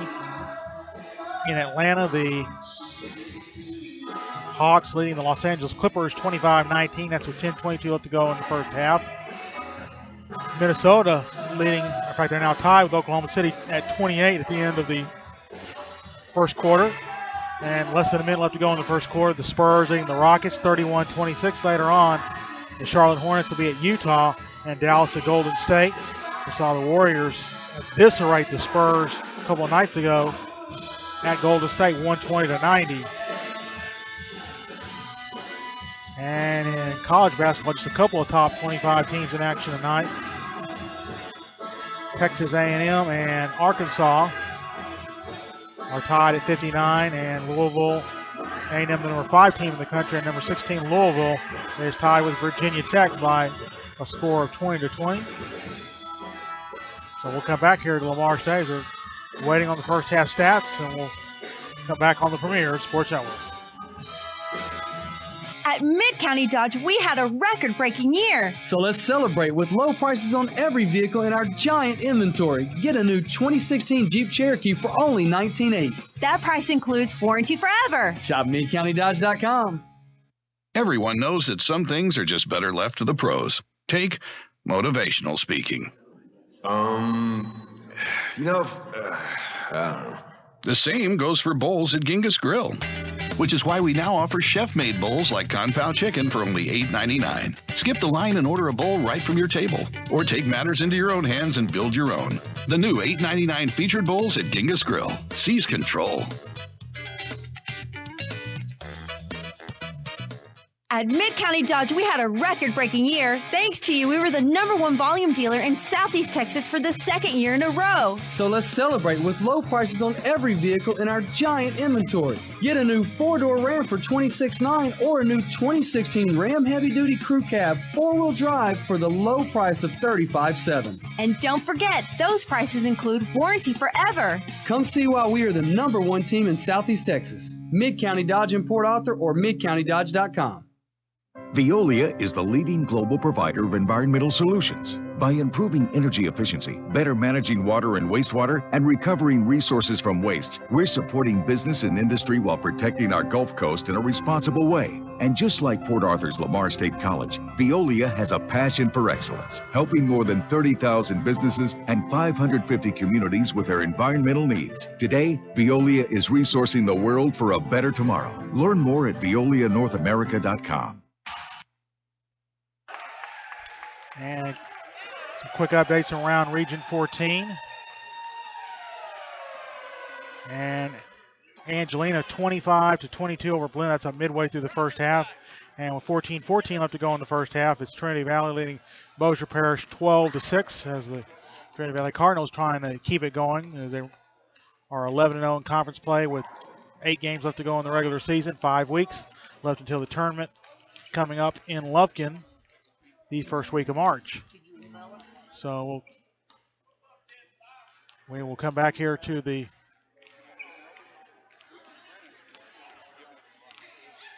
We'll come back here from the Parker Center with the score once again 27-21 in favor of the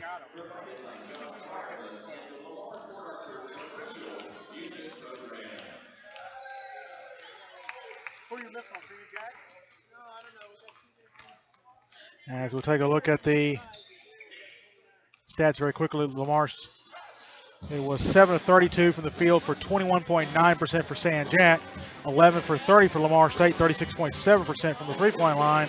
San Jac was 1 for 6 for 16.7%. It was 1 of 12, 8.3% for Lamar State. Free throw shooting 6 of 11 for San Jac, 54.5%, 4 of 5, 80% for Lamar State. Rebounding was a 24-23 edge for San Jac. Huntley led the way with 5 rebounds for San Jac, and Diawara led the Seahawks with 7 rebounds. Just 2 assists in the half for San Jac, 1 apiece for Saw and Kulikov, and 4 assists for Lamar State, led by Harris with 2 and 1 apiece for Weisrod and Diawara. No blocks in the half for San Jac, and 1 block for San Jac. That was by, or 1 for Lamar State. That was by Albright. And first half turnovers. There was 7 turnovers for San Jac. That led to 4 Lamar State points, and Lamar State turned the ball over a total of 8 times. That led to 7 San Jac points. And so we'll come back with the score. The Lamar State Seahawks 27 and the San Jacinto Ravens 21. Back on the Premier Sports Network. Football fans, with the Raising Cane's tailgate on the table, this meal is going into overtime. The first overall pick for any game comes piled high with hot, fresh, never-ever-frozen chicken fingers and totally dippable cane sauce. So let's hear the stats. That's 100 chicken fingers, 100% premium, and 100% delicious. And with cold, refreshing jugs of lemonade and sweet tea also coming straight out of Raising Cane's, well, let's just say that's a full roster of flavor. Raising Cane's, one love. Some things are just better left to the pros. That's why Genghis Grill now offers chef-crafted bowls for only $8.99. Order right from your table or take over and build your own at Genghis Grill.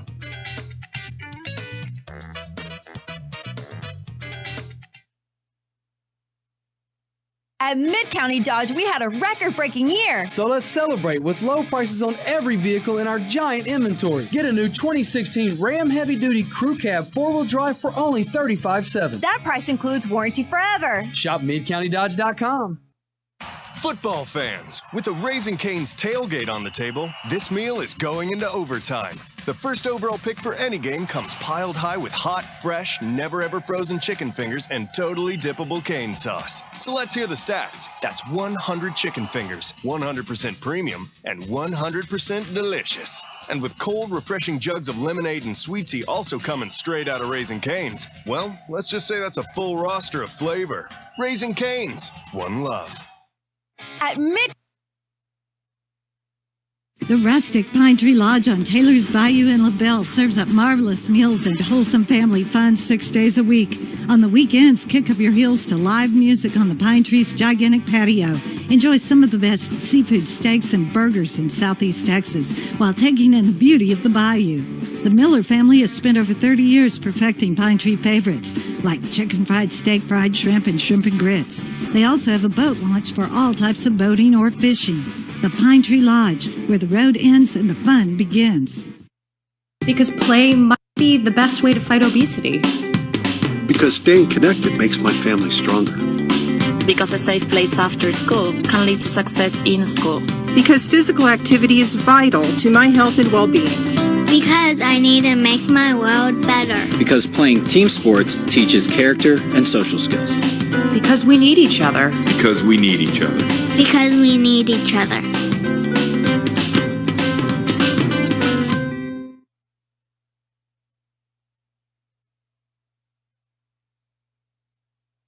I picked Lamar State College Port Arthur because it's close to my family, they have a good music program, and the atmosphere here is a lot of fun. I originally started out with vocal performance, and when I heard about the audio engineering program, I was like, I'm not going to do that. But then the more I learned about it, I was like, oh my gosh, I really have to do this. So I got into it this semester, and I love it. I love that every day I learn something new. I love the teachers that have been teaching me, and I would love to work with them. I'll be able to use this stuff for the rest of my life. Lamar State College, Port Arthur.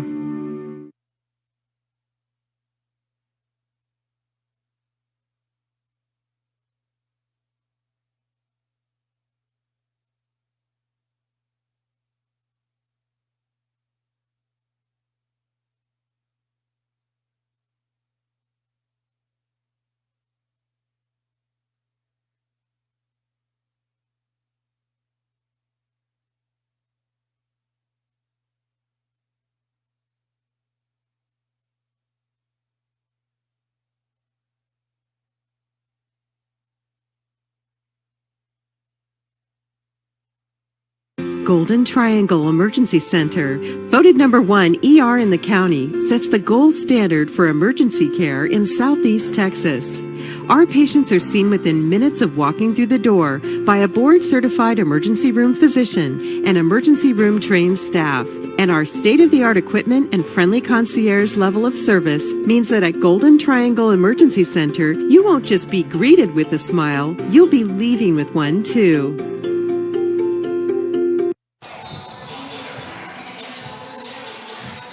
As we start the second half here, it'll be Lamar State with the basketball.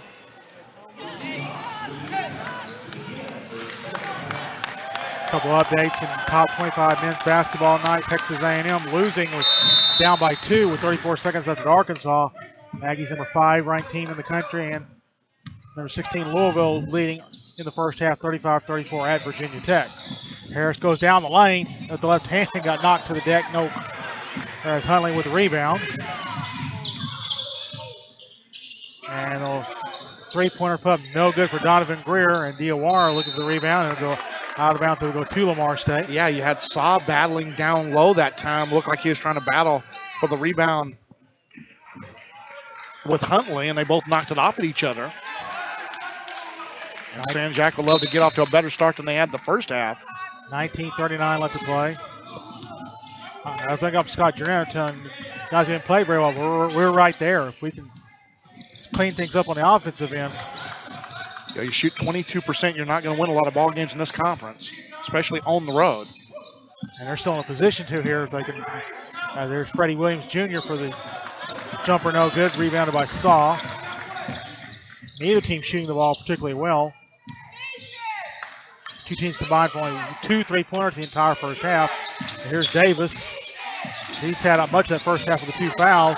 Davis going right to the rim with the left hand, no good. Rebound to Weisbrod. Had numbers but don't now. Weisbrod, oh, what a nice dish there to Diawara. The shot rolls in. As Weisbrod will pick up the assist. Yeah, pulled it back in the hesitation dribble. Drew Saw to him.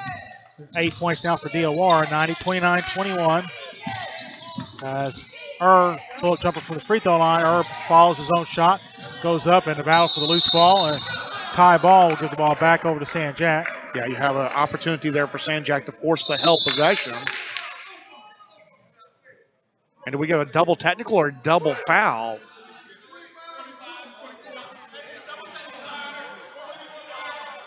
So Christian Albright saying something there, and that's going to be his third foul. And that's not how you want him on a dead ball, loose ball there to get a technical foul to get a third foul. And Lance Madison's not happy right now. You want that body on the floor. So we're out of bounds here to San Jack. So double unsportsmanlike conduct technicals. As a call for San Jack, Josh Huntley will pick up his second. So matching technicals. Each team with their first personal of the half. And the corner will go to Huntley on the baseline. He'll put it up from 10 feet. High archer shot won't go. They have just not been able to buy a basket so far in this ball game.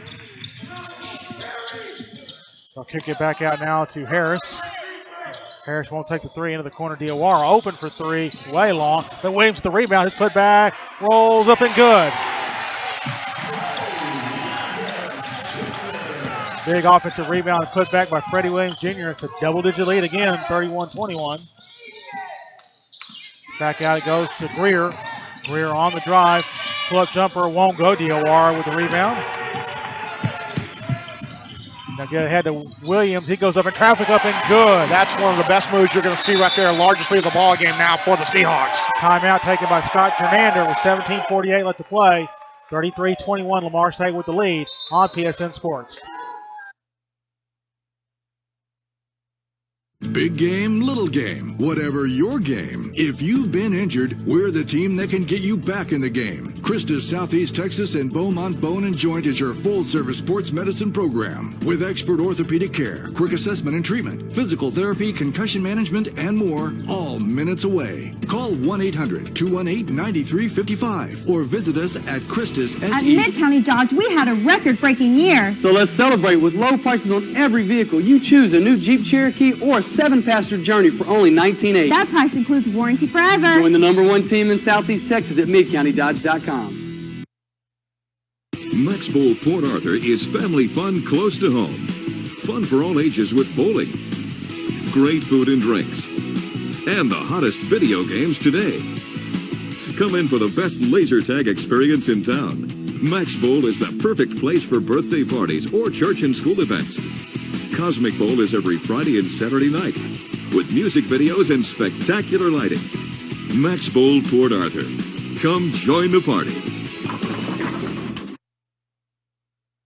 6-0 run to start the second half for the Seahawks, and they have their largest lead of the ballgame, so another good start to the half like they did in the first half. As they'll kick out to for the three, and knocks it down. Joker the second three-pointer of the game for San Jack, 33-24. Williams with the pass deflected, but saved by Diawara. Over left side, Harris back out top, Diawara. Gets around the right side, spins in the lane, goes up and tough shot in traffic over Corey Davis, no good. And Huntley had the rebound, but had it knocked off of his leg by Weisbrod. Yeah, Weisbrod did a good job punching that away from the backside, so he'll be credited with the offensive rebound there.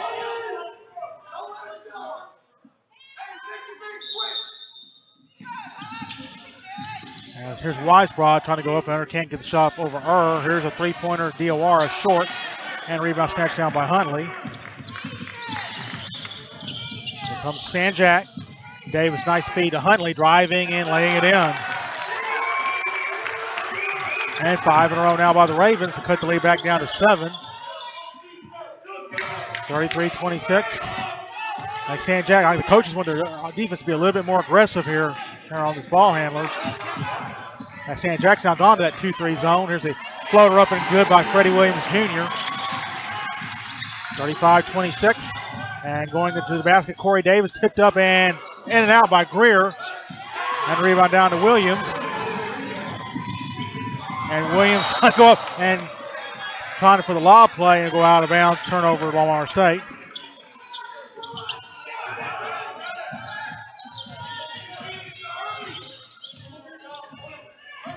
As Davis out top, Saw is going to shoot the three. Good. Saw may extended his, working on an outside shot a little bit, extended his range some. 35-29. As Harris with the right-handed dribble. A bounce into the corner for Williams. Freddie Williams with the dribble. Now gets it back to Harris. Harris puts up a long three. Good. Finally gets one of those long threes to go. 38-29. And Harris trying to steal it away. And instead the loose ball picked up and a foul. So he committed going to the basket was Josh Huntley. And coming over there, Mario Zelic on the foul. Zelic will pick up his first. And that is team foul number 2 of the half on Lamar State. At the line, Josh Huntley. Huntley 1 for 1 from the stripe. He has 7 points in the game. First free throw is good for Huntley.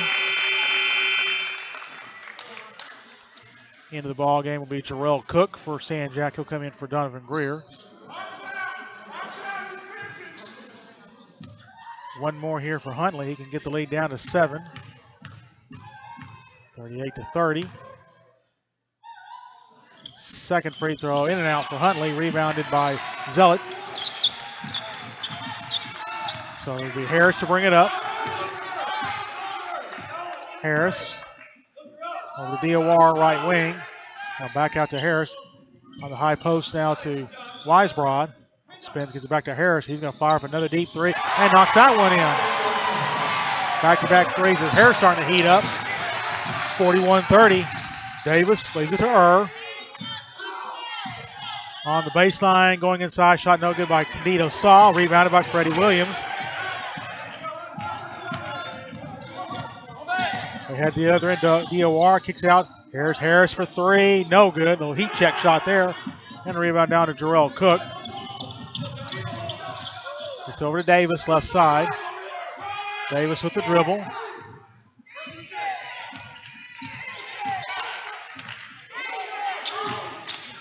As Huntley leaves it for On top to Saw, guarded by Zealot. Saw on the drive, and Zealot will be called for the foul. Number 2 on Marco Zelich.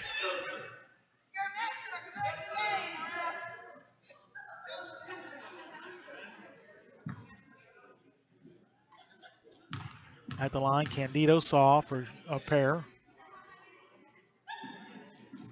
First one in and out, no good. And San Jack continues to struggle from the line. They've missed 7 free throws in the game. One more for Saw. He can cut the lead to 10. This one is good. 1 out of 2 for Saw. He has 8 points in the game. 41-31.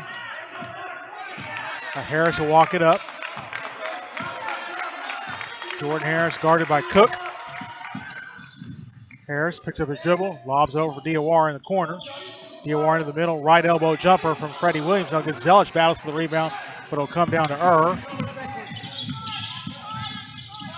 And ball loose in traffic. Huntley will pick it up and he'll get to the basket and draw the foul on Freddie Williams Jr.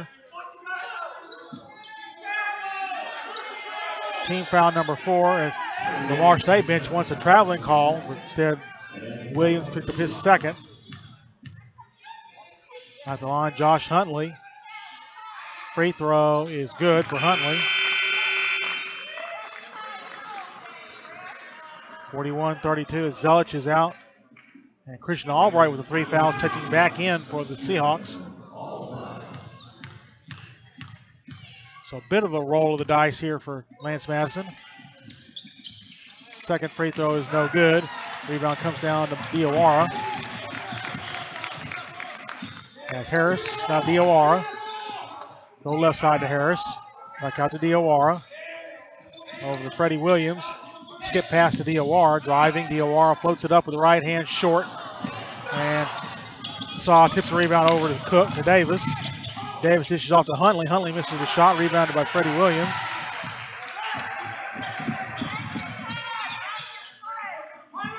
Lamar State basketball. That ball was kicked. And we'll have a timeout taken with 13:35 left to play. Lamar State 41, San Jack 32 on the Premier Sports Network. I picked Lamar State College Port Arthur because it's close to my family, they have a good music program, and the atmosphere here is a lot of fun. I originally started out with vocal performance, and when I heard about the audio engineering program, I was like, I'm not going to do that. But then the more I learned about it, I was like, oh my gosh, I really have to do this.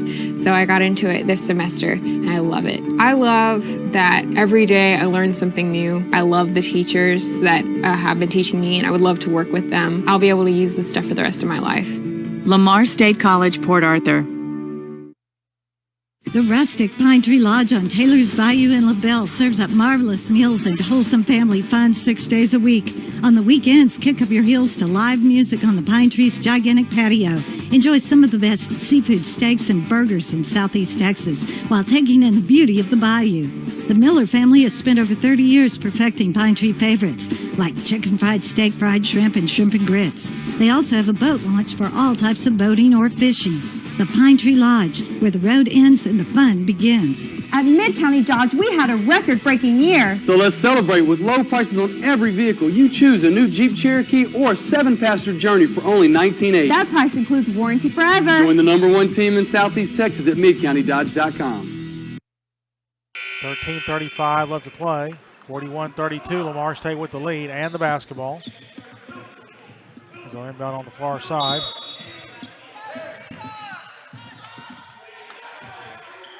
Harris over to Diawara. Going back to Harris. Lob it over for Williams. Back out to Harris. Harris kicks over to Diawara. Diawara on the drive, and now back out to Harris. Open for three is good. Jordan Harris, his third three-pointer of the second half. He's now at 16 points, 44-32. With the basketball now is Cook. Lowers the shoulder, and they're going to call a blocking foul. Wow.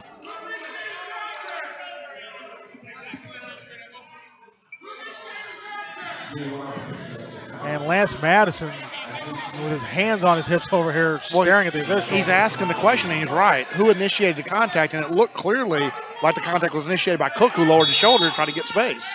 Diawara will be called for his second foul. That's already the 15th foul of the half on Lamar State. As Saw looks for the drive, he'll kick it under to Kulikov, who will knock down the short jumper. 44-34.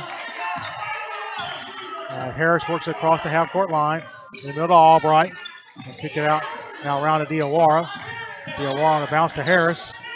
So they work it through the high post against this 2-3 zone. And he's going inside and drawing the contact with Diawara. Yeah, and they'll call the reach in that time on Sock coming over trying to get the block. And Diawara, you got to go to the line and knock these free throws down when you get an opportunity. That's the first of the game on Candido Saw. This will send Mambi Diawara to the free throw line. Sophomore from John Montz in Montreal, Canada. Free throw good for Diawara.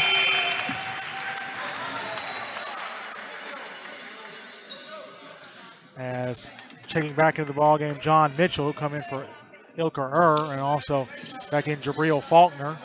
We had the 2 3-pointers made by both Ilker and Saw earlier in this half, and that got the run in for San Jacinto to try to cut the lead down. Diawara misses the second free throw, and Mitchell comes away with the rebound. Well, Lamar State's been able to maintain this 3-possession lead really over the last 5 or 6 minutes of gameplay. 45-34. They go underneath. Turnaround by Jabril Faulkner. Rolls out, no good. There's a down low look miss, and the rebound by Jordan Harris. And that's great defense that time by Weisbrod, not committing a foul. And Harris puts up the floater, no good. Rebounded by Kulikov.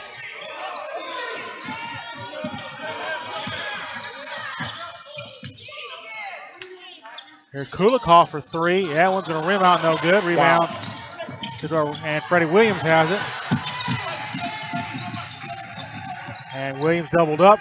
And that has got to be a foul right there. Yeah, reaching that time from the backside by Cook, and he got a lot of arm there. And Donald Carpenter getting together with Josh Easterling. They got the call right. Third team foul now on San Jacinto.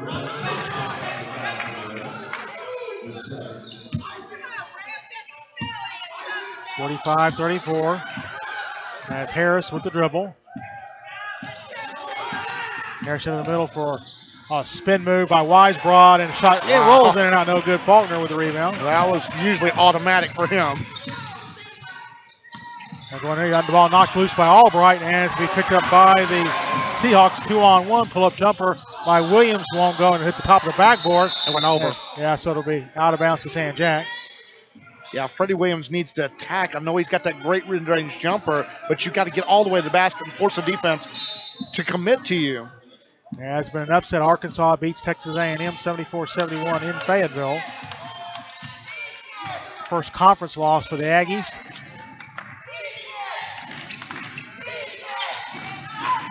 Now they'll go into the corner to Davis. Back out to Faulkner for three. Off the back iron, no good. And rebound bad out to Weisbrod. And again, you're Lamar State, you want to value the possession. You're climbing down toward 10 minutes. Williams fakes the three, looking to drive baseline, up in traffic. Wow. And got shot up and good. What body control by Williams. He is probably the most improved player on this team this year. Davis on the drive, goes off the glass, no good. And go out of bounds to Lamar State. And I think the official gave the ball to Lamar State instead of calling the foul there when Jordan Harris was going up for the rebound. They didn't want to call the foul there, and that's why I think Lamar State got the ball. So 30 seconds, or full timeout so for full San Jack. Timeout taken by the Ravens. 47-34 on PSN Sports. Golden Triangle Emergency Center, voted #1 ER in the county, sets the gold standard for emergency care in Southeast Texas. Our patients are seen within minutes of walking through the door by a board-certified emergency room physician and emergency room trained staff. And our state-of-the-art equipment and friendly concierge level of service means that at Golden Triangle Emergency Center, you won't just be greeted with a smile, you'll be leaving with one too.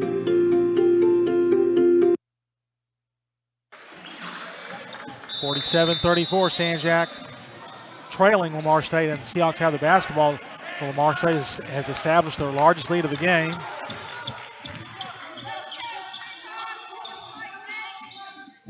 As working in the middle to Weisbrod. Weisbrod looks for the drive. Weisbrod had the ball stripped, but fouled.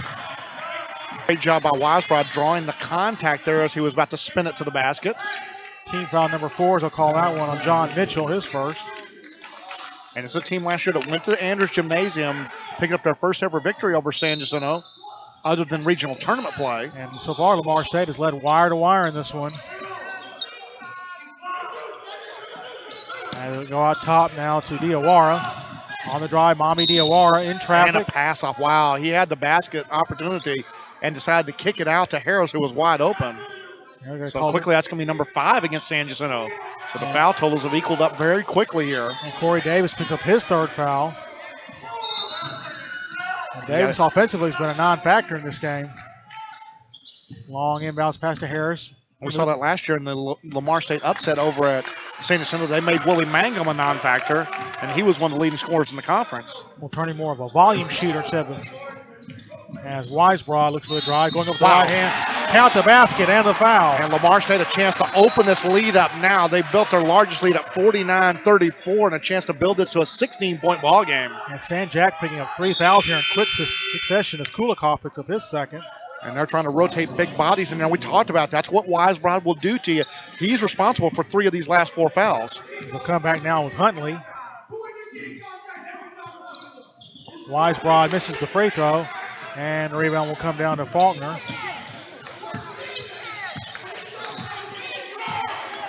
And I think Scott Jernander may be trying to get a technical. Scott Jernander is on the edge of a technical here, absolutely. He is about as heated as you can get. There's a turnover.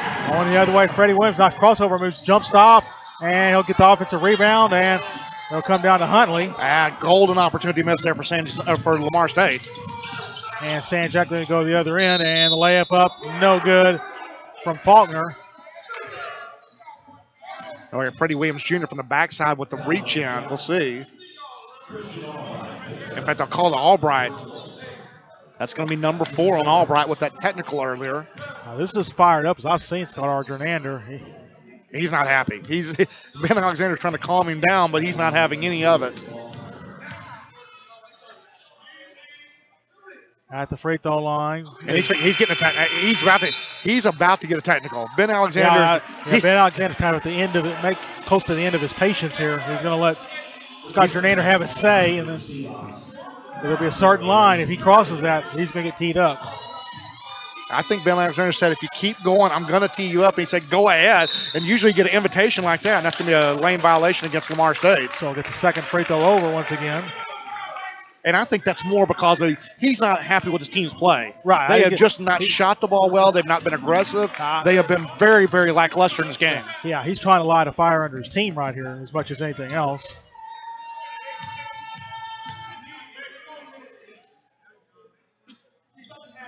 And he is still barking. You usually don't get that much leniency.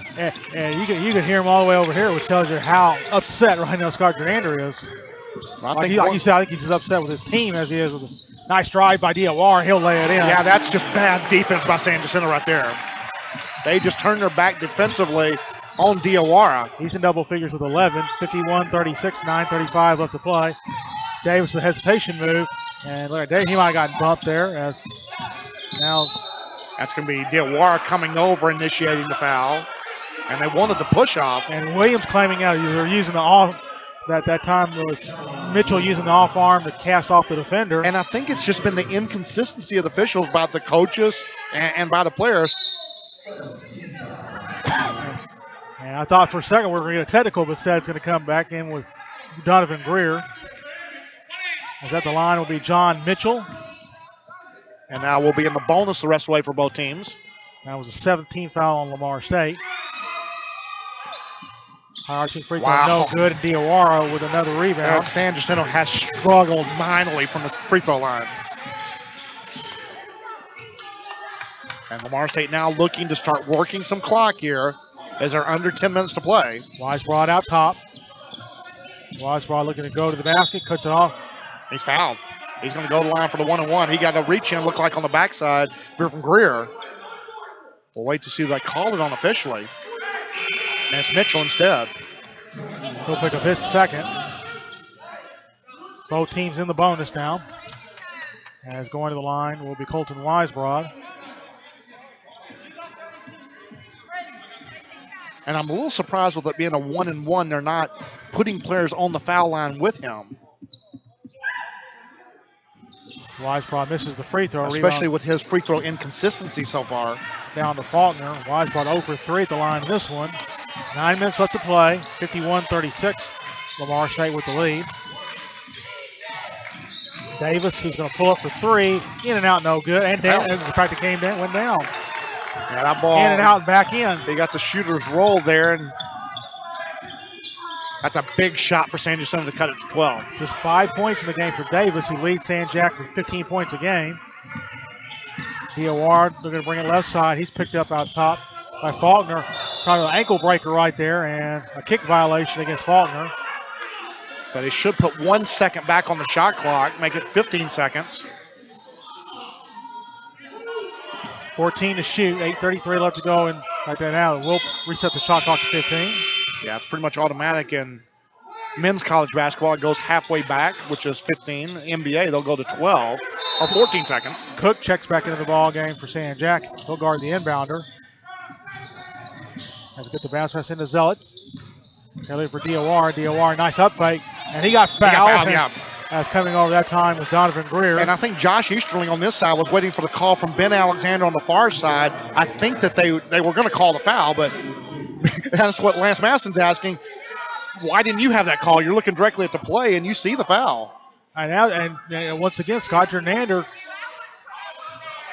And he's this close. He's just trying to light a fire under his team as much as anything else. He's done everything you can do to get a technical foul, except get the technical foul. Yeah, he was giving Ben Alexander. And he's getting a warning. He's got the official warning now. We've had enough, Coach. As a free throw, no good for Diawara. That's an 18 foul now on San Jacinto, so Lamar State closing in on a double bonus. Seahawks missing some chances to extend the lead here at the free throw line. One more for Diawara.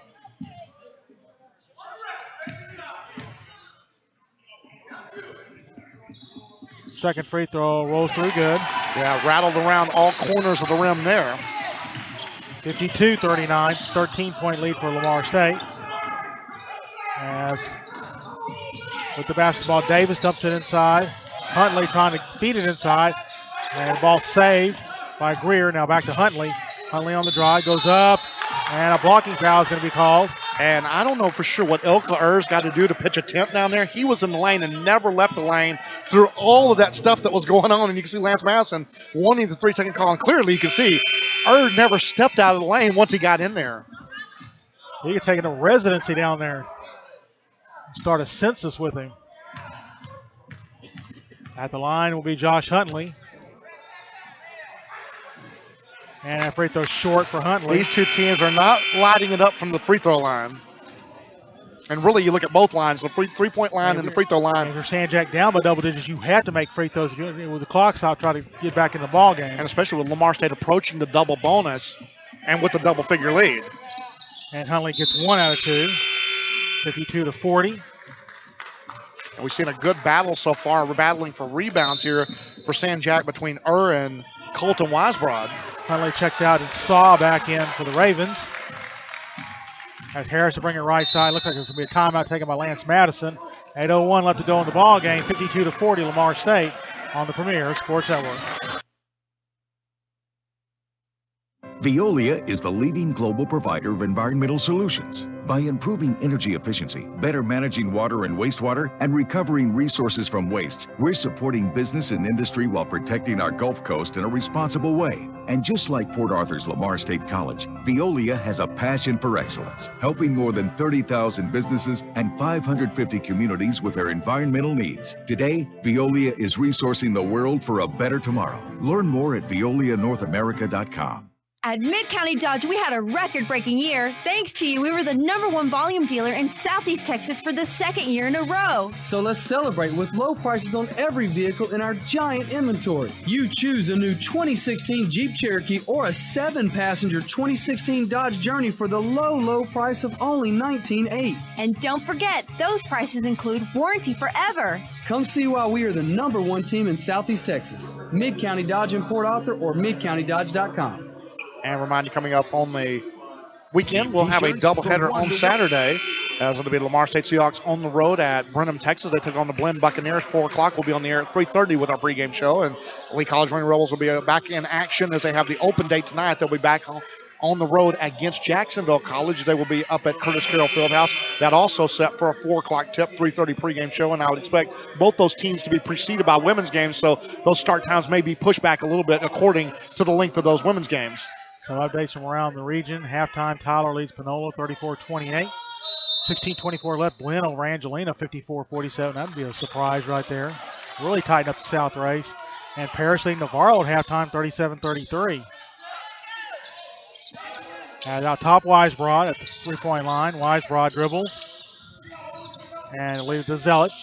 Zealot back over to DOR. Shot clock becoming a factor. Down to 3, down to 2. DOR's got to fire for 3 at the end of the shot clock. Weisbrod gets the rebound up in traffic and got it knocked away. And blocked, I believe, by Saw. Where's the foul? Wow. And it's Ben Alexander blows the whistle. And the officials have really tightened this game up here in the second half. Some of the stuff that they weren't calling, they've sort of metamorphosized this game into a tighter game a little bit here. Weisbrod will pick up his second foul. That is team foul number 9 on Lamar State. But again, for San Jacinto, they have to walk to the line and try to knock these free throws down to try to get back in the game. Saw at the line. Free throw's good. Remind you, today's game brought to you by Subway. 1918 9th Avenue by St. Mary's Hospital. Try their money-saving $5 foot-long sandwich menu. And with the big game coming up next weekend, you can order your holiday platters for the pseudo-holiday in February, which is the weekend of the big NFL game. Second free throw by Saw, no good. Rebounded by Albright. 52-41. Lamar State with an 11-point lead. They've held on to this double-digit lead for about the last 5 minutes. Harris with the dribble. He'll bounce it underneath for Weisbrod. Weisbrod up in traffic, throws it up, no good, and then again. That's a break. It looked like it went off Weisbrod, but he got fouled clearly on the initial shot. It looked like Saw may have got a piece of his arm on the jumper. 52-41. Going into Weisbrod. Weisbrod trying to throw it, throws it, and unfortunately threw it so hard it went off a Saw. Yeah, he was pushed to the ground, and instead of getting the travel call, he was off balance and just threw that at the midsection of Saw and almost hit him in a lower region there. It is 24 to shoot. 7:04 left to go in regulation. They'll get out to Harris. Diawara slipped and fell. He couldn't become an option there. Jordan Harris picked up by Davis as opposite the ball screen that time. Was Weisbrod on the drive. DOR right side throws it up. Oh, wow. That's a huge shot right there. Mombi DOR now with 14. And a very long possession right there for Lamar State. As the pull-up jumper from Jarrell Cook is good. And they need a lot more of those to try to get back in this game, still trailing double figures. First points of the game for Cook, 54-43. Cuts the lead to 11 as we go under 6.5 left to play in the second half. Harris with the dribble, guarded by Davis. And Davis going right to the rim. Will miss the layup. Weisbrod tips the rebound up, but coming over it'll be We go down to the other end. Davis with the dribble. Davis hesitates, throws up a shot. He lowered the shoulder, and Weisbrod will get the rebound. Yeah, I don't think that's why Scott Jernander's not complaining on that call, because it looks like he may have initiated the contact. Under 6 minutes left to play. A very frustrated Corey Davis so far, just has not been able to get anything going offensively. So bouncing for Weisbrod. Weisbrod goes inside, and coming over will call for the contact. Ben Alexander was there from way outside. I think they had the right call, though, because Weisbrod got into the lane, got in deep, and then drew the contact. So Ilker picks up his first foul. That's the 19th foul on San Jack. 2 shots to the line for Weisbrod. He has yet to hit from the stripe. And both teams in the double bonus for the 5:48. Half free throw almost barely grazed the rim. He is just struggling mightily from the charity stripe. And second free throw is good, so Weisbrod finally hits a free throw. He has 15 in the ball game. 55-43. Both teams with plenty of timeouts left, so not a factor. Davis brings it left side, looking underneath for Saw. Out to for the free throw line. Knocks down the jumper. And a timeout to be taken by Scott Jernander with 5:34 left to play. 55-45, Lamar State leading on the Premier Sports Network. How you doing today? My name's Al Judice here at Judice's French Market in Port Arthur. I want to invite you to come in and have lunch with us, from our award-winning deli to our juicy hamburgers in the sandwich shop, or even just for a Lincoln Boudin. Come by and see us today at Judice's French Market, 3005 7th Street in Port Arthur, Texas. Have a good day. My friends encouraged me to attend Lamar State College, Port Arthur, because of their own experiences here. High school was not the best experience that I had, but Lamar State College, Port Arthur changed my perspective. My instructors helped me a lot by saying after class, explaining to me step by step how to do a simple math problem. I want to be a Spanish education major because I want to go back and help my community so that they can learn English, because it is a big challenge. Lamar State College, Port Arthur. Success. Because play might be the best way to fight obesity. Because staying connected makes my family stronger. Because a safe place after school can lead to success in school. Because physical activity is vital to my health and well-being. Because I need to make my world better. Because playing team sports teaches character and social skills. Because we need each other. Because we need each other. Because we need each other.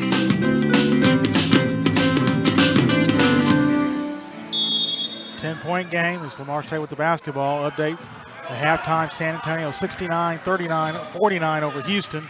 So once again, the Rockets deciding the defense is optional tonight, and they're opting not to play it. Lamar State with the basketball. As Harris with the dribble, he's picked up by Davis. Goes around the screen from Albright, right to the rim, off the back iron, misses it, and rebounded by And that's shots he was knocking down against Jacksonville late in that ball game on Saturday. And that ball is going to be out of bounds off of Lamar State. We saw a couple of looks by Jordan Harris, a couple by Weisbrod. Those were balls that were dropping off the glass Saturday. And we saw it also against Lee College last Wednesday on this floor. 5:07 left to play. Inbounds to Cook, now to to Davis, fakes the three, looks for the drive, and Davis dishes inside the Saw, has a tie ball. Possession here will give it back over to Lamar State. And that's just a bad possession right there. Davis had the intermediate jumper from about 10 feet out and decided to drive it all the way down and then pass it off. And they didn't have the floor space right there. Too many people in too small a space. Inbounds to Harris. And right now, Lamar State should be in no hurry. It's ahead to Weisbrod. Ball batted away. And that'll be a turnover on the Seahawks. And the layup's going to be up and good for Terrell Cook. That's turnover that turns into quick points for San Jacinto. And the game lead is down to 8. Here comes Diawara, bring up this near side. Diawara trying to get into the lane. Steps up against and draws the contact. And I'm not sure I blame Scott Jernander being a little upset about that one. Like had position right there.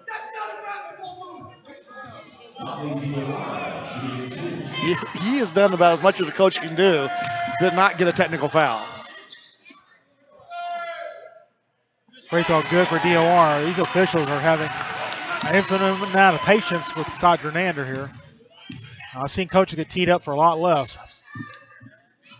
And Diawara hits both free throws. 16 for Diawara. 2 big free throws right there for Mommy Diawara. 57-47.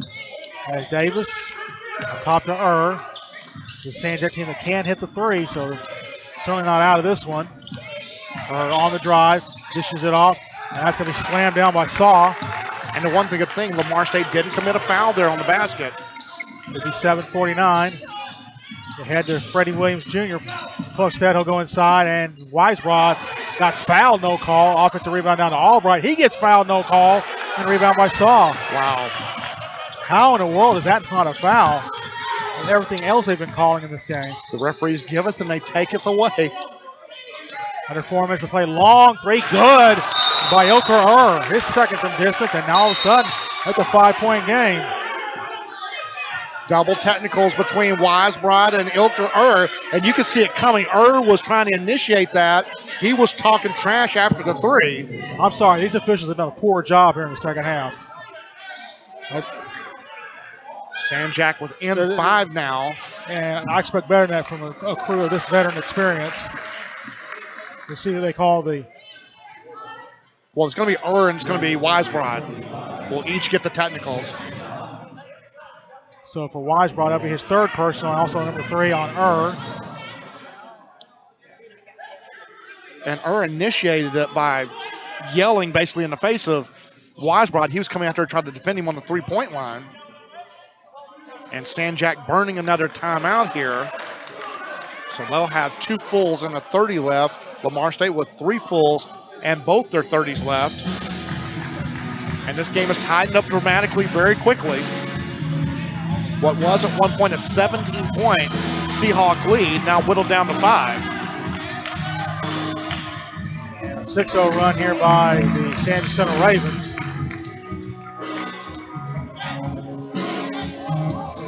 Between this game and Lee, Sanjak will have a home game against Coastal Bend.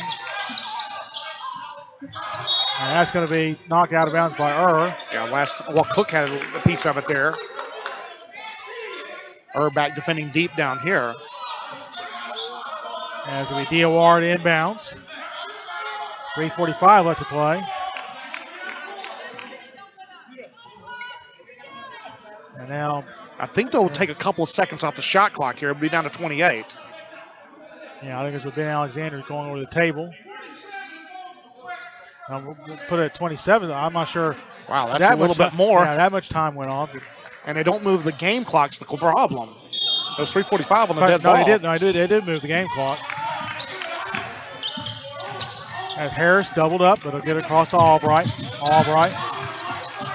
And Albright will dribble. You want to be aggressive, but you want to be patient in your aggressiveness. Here's Weisbrod on the drive. He goes reverse and lays it in. That's a big play by Colton Weisbrod. 17 now for Weisbrod, 59-52. 3:25 left to play.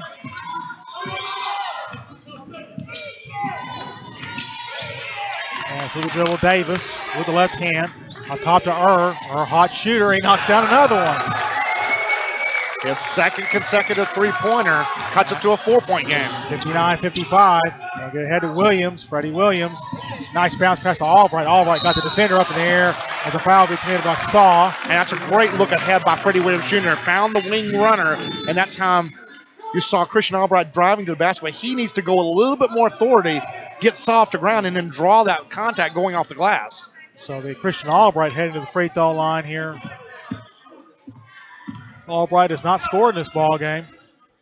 Has a chance to get on the board here. Well, he's been saddled with foul trouble. Free throw is no good. Need this one right here to push it to a 5-point game. And of course, poorly as Sanjak has shot in this ball game. It's a credit to their resilience that they're still in this game. Second free throw. That one rolls off, and with the rebound. What a second half has played. 59-55. He's down to 4 as Davis gets around the screen. He's going to fire for 3. That's no good. And rebound by Freddie Williams Jr. That's a big miss there by Davis. And right now, Lamar State patient on the offense. You want to get the ball in your best handler's hands there, which is top Albright on the bounce to Weisbrod. Weisbrod fumbled it temporarily, able to get it back. Now he's going to try to back down spins, baseline, now back to the middle, and he'll get it back out to Albright. Won't take the three on the pull-up jumper from the free throw line, way off the mark, and rebounded by Donovan Greer. And Lamar State has gone cold from the outside. And now Sanjak very much in this game as Greer looks for the drive. Greer takes it to his right hand, and the fouls will be called on Freddie Williams Jr. Again claiming that Greer used his off arm. I'm not sure that time. About 2 free throws coming up for San Jacinto to try to make this a one-possession game. Remember, Sanjak has not led in this game. They have trailed since the opening tip. They got it within one time. Now a 6-0 run to start the ball game for Lamar State. Free throw is good for Donovan Greer. And it's now a one-possession game, 59-56. Greer, an outstanding foul shooter, 84%. Though not many attempts, but he'll miss that one. And Mami Diawara, who's had a big game on the boards, will get the rebound. And how many missed free throws has San Jacinto had in this ball game? That's what. If Sanjak goes on the left timeout, will be taken by Lamar State. And we'll see if this will be a 30 or a full. It'll be a full timeout taken by Lance Madison. So we'll take it with them with a score of 59-56 Lamar State on the Premier Sports Network.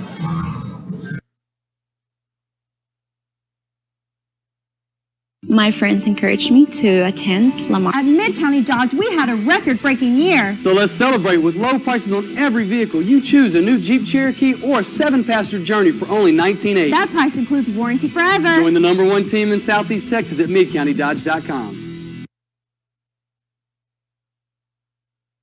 My friends encouraged me to attend Lamar State College, Port Arthur, because of their own experiences here. High school was not the best experience that I had, but Lamar State College, Port Arthur changed my perspective. My instructors helped me a lot by staying after class, explaining to me step by step how to do a simple math problem. I want to be a Spanish education major because I want to go back and help my community so that they can learn English, because it is a big challenge. Lamar State College, Port Arthur. Success is closer than you think.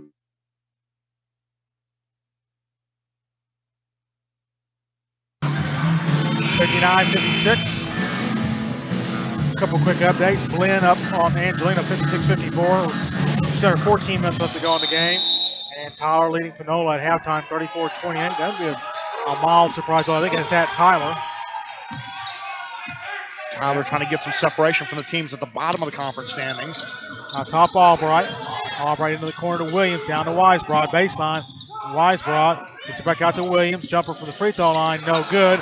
And rebounded by Corey Davis. And these were a ton of shots that Lamar State was hitting on Saturday to help put that ball game away against Jacksonville. As Davis with the dribble to half-court logo. As a Saw. Saw fakes the drive. Hit a 3 earlier in this half. Back out to Davis. Has been the big offensive shooter in the second half. Here's a three-pointer flipping good by Jarrell Cook. And this game is tied. What a comeback here by the San Jacinto Ravens, and they come back to tie it at 59 on the Premier Sports Network.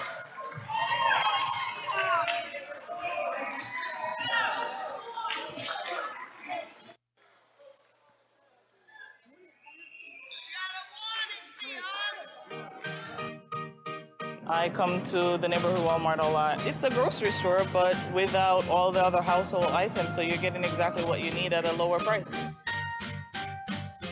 It's a lot quicker to flow through the aisles.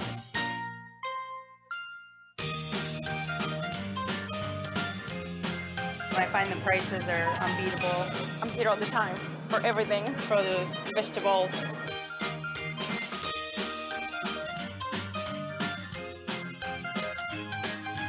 I work full time, I have 2 children, I'm on the go constantly, so having affordable products to buy for our children is priceless. I have a family of 4, so every penny counts.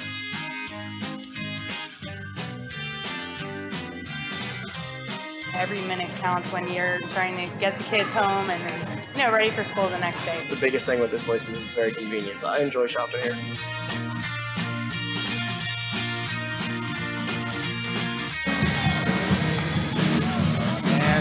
Towards the go back to play. A couple of updates. Harris leading over Navarro midway through the second half, 46-44. And Angelina and Blinn now tied at 66. Lamar State with the basketball. We are tied at 59. And this is a 13-2 run by Sam Jack to come back and tie the ball game. Well, if you're Lamar State, you got to be thinking this is a two-possession ball game for you. Harris steps back for three. Long rebound. And this go out. And it'll go over to Sam Jack. And I'll say Freddie Williams Jr. the last to touch it. So, again, if you're Lamar State, you defend here. No matter what happens, you still have at least one more possession left. Lamar State with 4 timeouts left, 2 full and 2 30s, 1 full and 1:30 left for Scott Jernander and Sam Jack. As we're down to 40 seconds left to go in regulation. Davis has it left side with the left-handed dribble. Now looking to attack to kick it back out. Open for three. Candido saw no good. Rebound tipped out. And it's been saved in the corner by here's a three-pointer put up. That one won't go. That's not a good shot. That's just a rush shot there. You have a chance to run the clock out and take the chance to take the win. As Greer misses the three and the rebound, and we'll see if Lamar will be a timeout taken by Lance Madison with 11.6 left to go in regulation. And we'll hold it right here. And I think when you look at this part of the game, why do you rush that three on the other end by Greer? He just did not get a good look at it. And you saw Albert Talley, the assistant coach, come out and say, that's a bad shot. Right. So you rushed a shot there. You had a chance for the final possession. Hold the ball for the final possession. Now, on the other end for Lamar State, I think the first look is Jordan Harris, see what he can get. A possible drive and dish, or Mambi Diawara. You look for Wisebroad to see if he can get open, because how are the officials going to treat this final 12 seconds? Are they going to call something here, or are they going to let contact go? So you can't depend on the officials to bail you out if you think you get contact inside the lane. Update, Paris leading over Navarro 46-45 with 10:45 left. With 7:15 left, it's Blinn over Angelina 69-68. A game that's about 20 points below what we expected to be in this game, if not a little bit lower than that, maybe 25 points. And I think it's really been a well-played ball game, except for the fundamental things, the missed free throws at times. There hasn't been a big turnover type of ball game. It's just been some bad shooting by both teams at times. Both teams have turned the ball over twice in the second half, so they've taken really good care of the basketball. Sam Jack heating up from the three-point line here down the stretch. That's brought them back into the ball game. Crowd up here at the Parker Center. And Sam Jack has never led in this ball game. They have tied it up at 59. That's the only tie since 0-0. Can the Seahawks come over here some late game magic to try to pull it out at home? And bounce to Harris in the backcourt. Harris will work it across. He's guarded by Davis. Harris. And the fadeaway jumper won't go. Rebounded by Wisebroad. Wisebroad, did he get the shot off? Not. Never say not. Didn't get the shot off in time. And we're going to go to overtime. So that'll be the end of regulation play with the score. San Jacinto 59, Lamar State 59 on the Premier Sports Network. At Mid-County Dodge, we had a record-breaking year. So let's celebrate with low prices on every vehicle in our giant inventory. Get a new 2016 7-passenger Dodge Journey for only $19,800. That price includes warranty forever. Shop MidCountyDodge.com. Everyone knows that some things are just better left to the pros. Take motivational speaking. I don't know. The same goes for bowls at Genghis Grill, which is why we now offer chef-made bowls like Compound Chicken for only $8.99. Skip the line and order a bowl right from your table, or take matters into your own hands and build your own. The new $8.99 featured bowls at Genghis Grill. Seize control. At Mid-County Dodge, we had a record-breaking year. So let's celebrate with low prices on every vehicle in our giant inventory. Get a new 2016 Ram 4-door for only $26,900. That price includes warranty forever. Shop MidCountyDodge.com. We head to overtime, and I think if you ask Scott Jernander about the 6-minute mark of the second half, would he take overtime? Like he said, absolutely. And really the struggles down the stretch for Lamar State really didn't hit an outside shot. They had a couple of jumpers go, but they failed to miss some key free throws down the stretch, and it ultimately cost them the opportunity to finish this off in regulation. I think Lance Madison will tell you, we played good enough defense to win the ball game because if the shots are not falling. And you had some easy looks by Jordan Harris. He had a couple of layups roll off the rim. So it'll be Saw and Albright to jump here to start overtime. Both teams in the double bonus the final away. And Sanjak will win the tip. We'll get it ahead. Jarrell Cook will miss the layup. And the rebound coming down to Harris. 5 minutes on the clock for this overtime session here. On the drive, Freddie Williams up in traffic, blocked away by Saw, and rebounded by Cook. And we're going to have a foul whistle. I think that's the third on Harris. In fact, that may be, yeah, it is the third.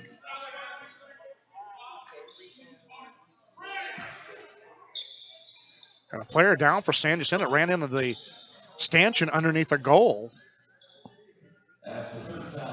Harris with his third foul, so it'll be 2 shots. So it looks like grabbing the left leg. I think that's Jarrell Cook.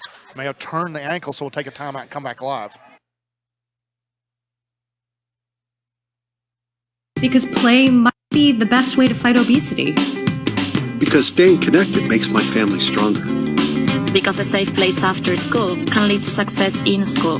Because physical activity is vital to my health and well-being. Because I need to make my world better. Because playing team sports teaches character and social skills. Because we need each other. Because we need each other. Because we need each other.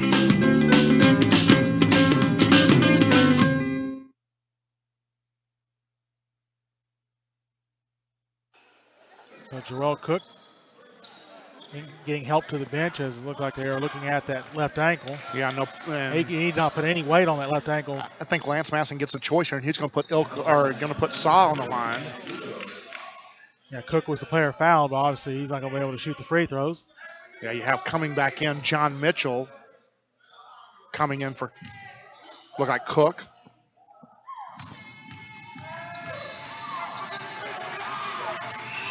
Saw at the line will get the free throws. So give him credit for stepping up at the free throw line. And San Jacinto their first lead of the ball game. That is 14 now on the night for Candido Saw. Second free throw is also good. And if you're Lamar State, you need a good possession here. You've not had a good shot in a while. 61-59. As Harris works it across, he's picked up by Davis. Batted away by Davis. Still 19 on the shot clock, 4:30 on the overtime game clock. Update from Bossier City, scoring about as well as you'd expect. 69-35 Trinity Valley over Bossier Parish. And Pinola's come back to tie Tyler with 13:22 left to go in the second half at 44. As Harris with the basketball. Harris spins. A good defense there by Davis to stay in front. Shot clock winding down. Under 10 to shoot. Harris is going to fire for 3 from the top. Wow. Good! That's a huge shot by Jordan Harris. That is now 19 of the game for Harris. 62-61 Lamar State. That's our second lead change of the game. And that was a shot you might have thought he would take at the end of regulation. Davis is going to draw the fouls. Coming over is Harris picking up his 4th foul.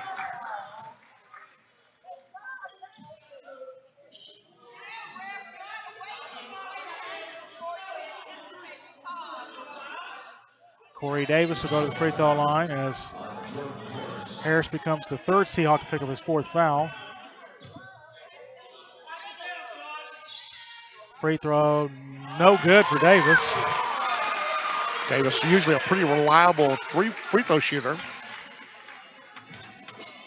On the season, shooting at 83%, so that's a rare miss. And we've seen a couple of their 80%ers miss free throws and misses too. Yeah, a gift right there as Weisbrod gets the rebound. And if you're Lamar State right now, you have to value this possession here.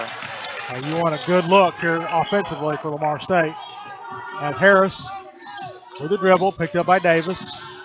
Sanjak's going back to that man. Nice looking to Weisbrod, and he got fouled by Yeah, got his money's worth there as he basically took the left arm off of Colton Weisbrod. Weisbrod walking that one off. We get Josh Huntley back in the ball game. Picks up his 4th foul. And coming over, giving him a hand. Tell him he didn't mean to hurt him or anything like that. It's just a good basketball play. Just hard basketball. Blinn now up on 1 over Angelina. They're going back and forth up at Lufkin, Texas, 73-72. In the NBA, you probably call that a flagrant foul with as much softness as has gotten into that league. Weisbrod misses the free throw. I think he's one of six now. 1 of 6. Yeah, he has really struggled from the line. As Huntley checks into the ball game, back in for Sanjak. One more for Weisbrod. He can make it a 2-point lead for Lamar State. Second free throw, also no good. And Huntley will chase down the rebound. And he's just having one of those nights where he just can't complete it, drop it in from 15 feet. Davis picked up out top by Diawara. Now to Greer. Greer gets around the screen from that ball, went off of Greer's foot. It's going to be a turnover. Going the other way, slammed down by Freddie Williams Jr. Big basket off the turnover. Lance Madison with a timeout needing defense. 3:25 to play. He's telling his guys, let's get over here and talk about it. 64-61 Lamar State with the lead back after this. Veolia is the leading global provider of environmental solutions. By improving energy efficiency, better managing water and wastewater, and recovering resources from waste, we're supporting business and industry while protecting our Gulf Coast in a responsible way. And just like Port Arthur's Lamar State College, Veolia has a passion for excellence, helping more than 30,000 businesses and 550 communities with their environmental needs. Today, Veolia is resourcing the world for a better tomorrow. Learn more at veolianorthamerica.com. I come to the neighborhood Walmart a lot. It's a grocery store, but without all the other household items, so you're getting exactly what you need at a lower price. It's a lot quicker to flow through the aisles.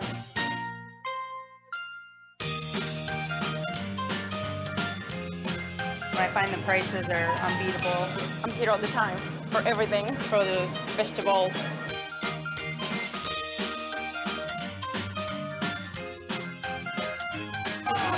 I work full time. I have 64-61. As after Sanjak scored the first bucket of overtime, it's 5 straight now by the Seahawks. As they'll give it off to Mitchell. Mitchell getting in traffic, throwing it underneath, and Huntley is going to get fouled. When Lamar State lucky there that he didn't convert the basket. It looks like it's going to be Albright with his 5th. So like, in fact, they'll call Freddie Williams Jr., and that's his 5th instead. So he will foul out with 3:15 to play in the overtime. So 12 points and 10 rebounds, a double-double for Freddie Williams Jr. And let's see who they'll bring up. In all likelihood, probably Zelich, and here he comes. Yeah, had the big steal on the previous possession and the dunk on the other end. So his contribution may be one of the ones you remember. It's a big defensive presence in particular. Now that'll be out for the remaining 3:15 and however much longer we go in this game. Free throw is no good for Huntley. They are just train wrecking this game from the free throw line if you're a San Jacinto fan. That is 15 free throws missed by the Ravens. I think I know what Scott Jr., one of the things he might be looking for in practice tomorrow is guys to shoot free throws. And Huntley misses the second one as Weisbrod. Second consecutive 2 free throw trip.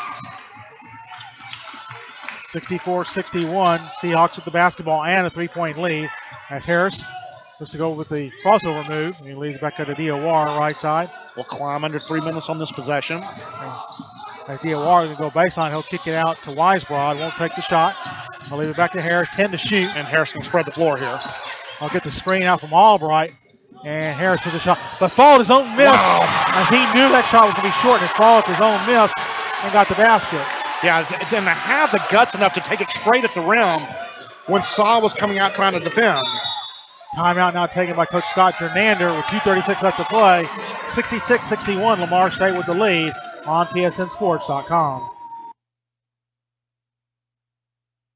When I decided to come back to Lamar State College, Port Arthur, I took theater and I fell in love with everything. The department, we created a family here, and it truly helped me decide what I wanted to do with my life. All of the professors are behind you. They are rooting for your success. They'll give you every opportunity that you have. I love it here. It is a fantastic place to get started. Lamar State College, Port Arthur. Success is closer than you think. Big game, little game. Whatever your game. If you've been injured, we're the team that can get you back in the game. Christus Southeast Texas and Beaumont Bone and Joint is your full-service sports medicine program with expert orthopedic care, quick assessment and treatment, physical therapy, concussion management, and more, all minutes away. Call 1-800-218-9355 or visit us at christussetx.org/sports-medicine to request and 6:36 or 2:36, I should say, left to play in overtime. 66-61. The big follow-up by Jordan Harris on that last layup off his missed medium-range jumper. And give him a lot of credit. He knew it was coming up short. He got the right angle, got the ball with all his momentum going to the basket, so there was really no reaction defensively there for San Jack to try to get back to him, and got the off-balance layup to go. Ravens will have the basketball on the floor for the Seahawks. Zelich, Weisbrod, Albright, Harris, and Diawara. And working around now to Davis. Now Huntley. Huntley to Greer. Greer ball's going pretty hard. Now back to Err's been a hot shooter from three-point land, so they're going to pick him up. Now to Davis with 7 to shoot. They'll bounce inside for Huntley. Huntley looking to go up and throws up the shot. Rolls off, no good. Weisbrod, good box out on the rebound. This becomes a huge possession. If Lamar State can get a basket here, they can push this to a 3-possession lead. As Harris works it across the timeline. And here Scott Jordan says one stop. He wants a defensive stop right here. And you figure Jordan Harris is going to try to take this himself. Now Wise brought out for the ball screen. They'll go inside. Looking to get to the basket. Harris will lay it in. And we saw him do that so many times last week against the lead. A terrific ball screen that time by Weisbrod. Here's for 3. Oh, wow. And continues to keep San Jack in the game with his hot shooting from the arc. And that keeps them alive right there. 68-64 now. Once again, San Jack needs a stop here on defense. That's his 4th three-pointer of this second half. And again, Lamar State spreading the floor here. Both teams in the double bonus. Diawara picked up by Greer. No hurry here for the Seahawks with the 4-point lead. Diawara looking for the draw, dishes off to Weisbrod. Weisbrod up in traffic. Wow. No, but he'll be fouled. And that's a big foul there by San Jacinto, though. That puts him on the line for 2 free throws, where he has struggled minorly tonight. You were saying Jack, there'd be a lot worse places to have Colton Weisbrod than the free throw line. And you got to think he's going to knock a couple of these down. This is about a 60% free throw shooter on the season. Final from Region 5, Hill defeats Weatherford 86-80. Is the free throw good? That's 18 now in the game for Colton Weisbrod. 69-64, 111 left to play. And more importantly, it's a 2-possession lead. Second free throw, and after struggling all night, Weisbrod hits 2 crucial ones right there to push the lead back to 6. And right now, you want to pick up at the three-point line. He's going to launch it from way downtown. This one off the back iron, no good. Weisbrod goes up to snatch down the rebound. And Lamar State about a minute away from pulling off a big upset. And this will leave the Seahawks just 1 game out of first place in the South Division. On the draw, Diawara misses the shot. It's a double-edged sword right there for Diawara, and Lance Madison talking to him. Pull that ball back out. Unless you've got a wide-open layup, it's sort of like the 4 corners. You don't attack as Er's going to foul out here, and give him a lot of credit. Great second half in this ball game, 14 big points, and we're not in overtime right now if it's not for him. Yeah, his three-point shooting keeping San Jack in this game, but he will foul out with his 14 points. He had 4 out of 6 from the arc. But a big miss. He took that one from about 28 feet on that last shot he took. And now Diawara would love to have, you want to make at least 1. Push this to a 3-possession game. Angelina up, and the free throw no good for Diawara. We'll say Angelina up 86-84 with 45 seconds left. Tough tight one there as Angelina. Right now, a tight 3-way race between San Jac, Lamar State, and Angelina in the South Division. The second free throw also no good. And that keeps San Jac's hopes alive here. And you defend the 3-point line right here if you're Lamar State. And they'll get it over to Faulkner. Won't take the 3, and a cross-court pass finds Greer. He'll shoot the 3, no good. Rebound, save, but out of bounds. San Jac. That might just about do it. Barring a opportunity, now you want Jordan Harris with the ball in his hands coming up. And that's just a bad turnover by San Jac. They didn't get the rotation they wanted to. They were trying to find, it looked like Mitchell floating down low to try to get a 3. And Greer had an open look from the 3-point arc, but couldn't get it. As Diawara looks to get it in, still looking. And he'll take the timeout. And there's a 30-second to work with right here, so I think that's what Lamar State will use with 35.1 left. And you talk about a big win. If Lamar State can hold on to this after giving up the lead late and then getting to overtime, Sanjak had the lead scoring the first basket of overtime. And it's been Lamar State pretty much since that point. Lamar State will use their last full timeout, so they still have the 2:30s at their disposal. Remind you, coming up Saturday, a pair of games at 4 o'clock here on the network. Hopefully 4 o'clock start times, as Lamar State will be on the road at Blinn College in Brenham, Texas at the Blinn Physical Education Gymnasium. We'll be on the air at 4, 3:30 with the pregame show against the Blinn Buccaneers. And for the Lee College Red Rebels, we'll have them back after having an open day tonight, as they'll be on the road at Curtis Carroll Fieldhouse. And that's a tough place to try to get your ship righted. Even after knocking off Coastal Bend at home, you still need to pick up a signature road victory, which you haven't had other than Blinn right now in the first half of divisional play. Well, I got the sense in talking to Roy Champagne in the postgame show that his team was very satisfied with the victory, and he's trying to tell these guys, look, this is not good enough going up against and he's looking down the line at the rest of the South schedule. You're trying to climb back and get into one of those top 2 positions, and you're supposed to beat Coastal Bend. Right. To be perfectly frank, is not very good. You're supposed to beat them like that, particularly on the home floor. And we talked about them just ahead of some of the club teams, and we talked about it. Tomball may give them a pretty good game this year, as good as Tomball has been for the most part this season. So Lamar State with the basketball. Each team with still 2 timeouts remaining, so plenty of timeouts left. And Lamar State with the possession arrow. As they're going to get it in, Weisbrod will get to Albright. Now, see, you're saying, Jack, you got a foul. You got to cut the foul. Yeah, you wasted about 5 seconds or 6 seconds there, and you've got to get over on that ball a lot quicker. But if you're Lamar State, you want that ball in Jordan Harris's hands. Diawara has struggled a little bit. He missed his last 2 free throws. As Greer commits his second foul. One of these might just do it here, but still a lot of time left with 29.7. Diawara continues to struggle from the free throw line. Boy, your Lance Madison got to just need one. Looking down at the floor. You just need one.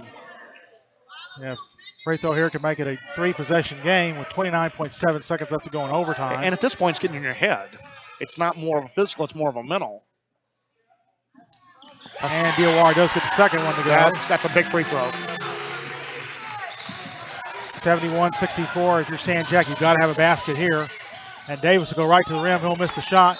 And Weisbrod tried to get the rebound, but he'll go out of bounds. Yeah, it looked like it was last touched, fighting for it. Faulkner will get credit for the offensive rebound. And that was too easy of a look that time by Lamar State. 22.8 left to go in the overtime. And bounce to Saw. He's going to shoot the 3. No good. And the rebound coming down. And then they're going to call a reach-in foul. And that's not a foul you want to commit if you're Lamar State, to stop the clock and have free throws here. And Jordan Harris is done. That's it for Jordan Harris. So your best free throw shooter on the season's heading to the bench. I think the Master Sam will be. In fact, they're going to bring in DeAndre Frank instead. Sam has had limited playing time since struggling early in this ball game. So Harris will foul out with 18.3 seconds left.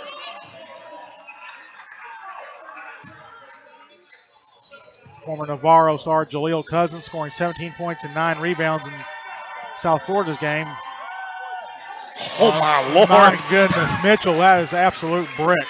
That ball barely caught the back of the rim and the backboard. And he had his brother, DeMarcus Cousins, the famous forward for the Sacramento Kings, in the crowd watching him. And that one rattles in good for Mitchell. Brings it back to a 6-point ball game, so Lamar State's going to have to make some free throws here. Albright will get into Frank. Back to Albright. Now Weisbrod, he'll be fouled. And that's the question. Who do you put the ball in the hands? Obviously, Yelich is a pretty good free throw shooter. He's done that down the stretch of a couple of ball games. He had some big free throws down the stretch on Jacksonville on Saturday. Faulkner will pick up his first foul, so we'll go down the other end. Weisbrod will shoot a pair. Well, if you're Weisbrod, you need one. That's the main thing. Keep pushing this back to a 3-possession game, and until Sanjak knocks down a 3, they're still chasing the scoreboard. Free throw rolls through, good for Weisbrod. Yeah, look much more confident stepping up that time. That's 20 in the ball game for Colton Weisbrod, and that should do it here. And he's had to work for that 20 points. 72-65. Second free throw off the front iron, he'll get the roll. So 4 big free throws in overtime by Weisbrod. 73-65. Long three by Davis is good. Wow. And we will have a timeout taken by Scott Jernander. 11.6 left to go. And we'll take the timeout on PSN Sports.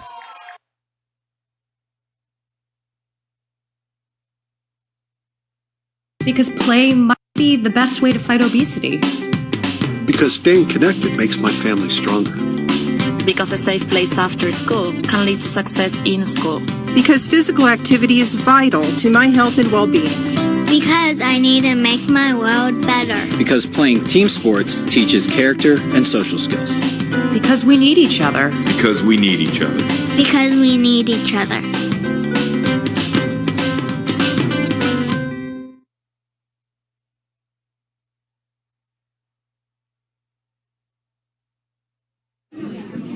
Hi, welcome to Raising Cane's. You know Cane's is all about one love. It's chicken fingers that are always fresh, never ever frozen. A friendly crew, a fun atmosphere, and a perfect chicken finger meal every time. That is one love. Raising Cane's Chicken Fingers.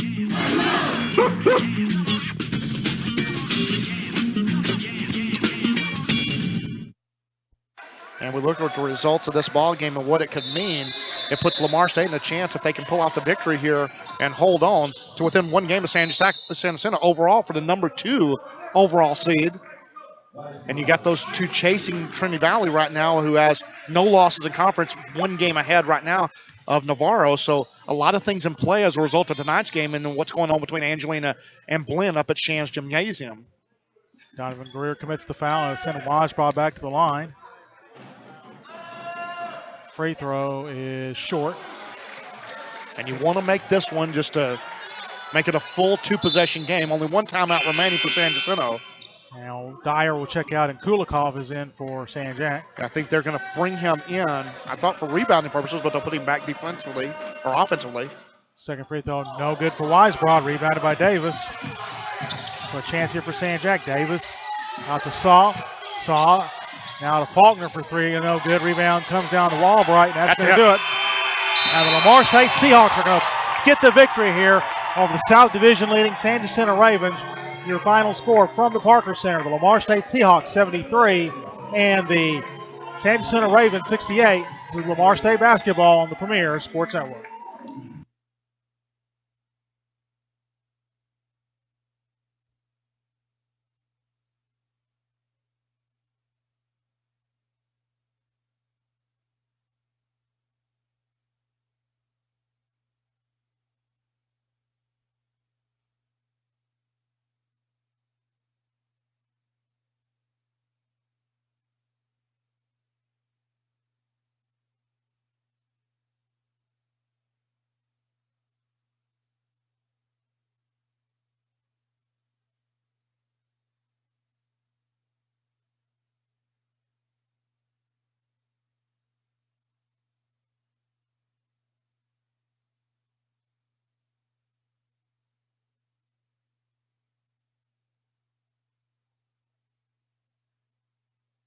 At Mid-County Dodge, we had a record-breaking year. Thanks to you, we were the #1 volume dealer in Southeast Texas for the second year in a row. So let's celebrate with low prices on every vehicle in our giant inventory. Get a new 4-door Ram for $26,900 or a new 2016 Ram Heavy Duty Crew Cab 4-wheel drive for the low price of $35,700. And don't forget, those prices include warranty forever. Come see why we are the #1 team in Southeast Texas. Mid-County Dodge in Port Arthur or midcountydodge.com. Football fans, with a Raising Cane's tailgate on the table, this meal is going into overtime. The first overall pick for any game comes piled high with hot, fresh, never-ever-frozen chicken fingers and totally dippable cane sauce. So let's hear the stats. That's 100 chicken fingers, 100% premium, and 100% delicious. And with cold, refreshing jugs of lemonade and sweet tea, also coming straight out of Raising Cane's. Well, let's just say that's a full roster of flavor. Raising Cane's, one love. At Mid-County Dodge, we had a record-breaking year. Thanks to you, we were the #1 volume dealer in Southeast Texas for the second year in a row. So let's celebrate with low prices on every vehicle in our giant inventory. You choose a new 2016 Jeep Cherokee or a 7-passenger 2016 Dodge Journey for the low price of only $19,800. And don't forget, those prices include warranty forever. Come see why we are the #1 team in Southeast Texas. Mid-County Dodge in Port Arthur or midcountydodge.com. Need t-shirts from 1 to 100,000. Tyler Screen Printing. No job too small or too large. Need banners, trophies, awards, vinyl stickers? Tyler Screen Printing. Want the option to design your t-shirt online? Tyler Screen Printing has got you covered with 2 locations. Tyler Screen Printing, conveniently located at 1321 South Beckham in Tyler, or visit Athens Screen Printing in Athens. Call today, 903-630-7124. That's 903-630-7124. Online at tylerscreen.com. At Mid-County Dodge, we had a record-breaking year. So let's celebrate with low prices on every vehicle in our giant inventory. Get a new 2016 7-passenger Dodge Journey for only $19,800. That price includes warranty forever. Shop midcountydodge.com. I come to the neighborhood Walmart a lot. It's a grocery store, but without all the other household items, so you're getting exactly what you need at a lower price. It's a lot quicker to flow through the aisles.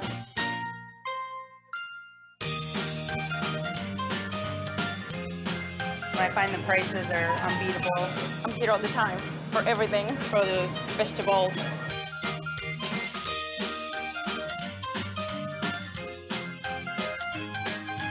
I work full time. I have 2 children. I'm on the go constantly. So having affordable products to buy for our children is priceless. I have a family of 4, so every penny counts.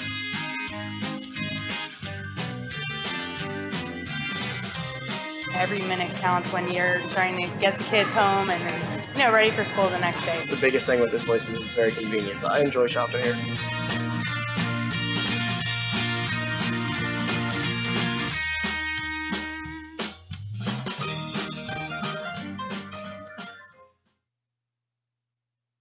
At Mid-County Dodge, we had a... And back live here from Lamar State as the Seahawks pull it out in overtime, 73-68. We have some scores that have come in here in some of the other games around Region 14.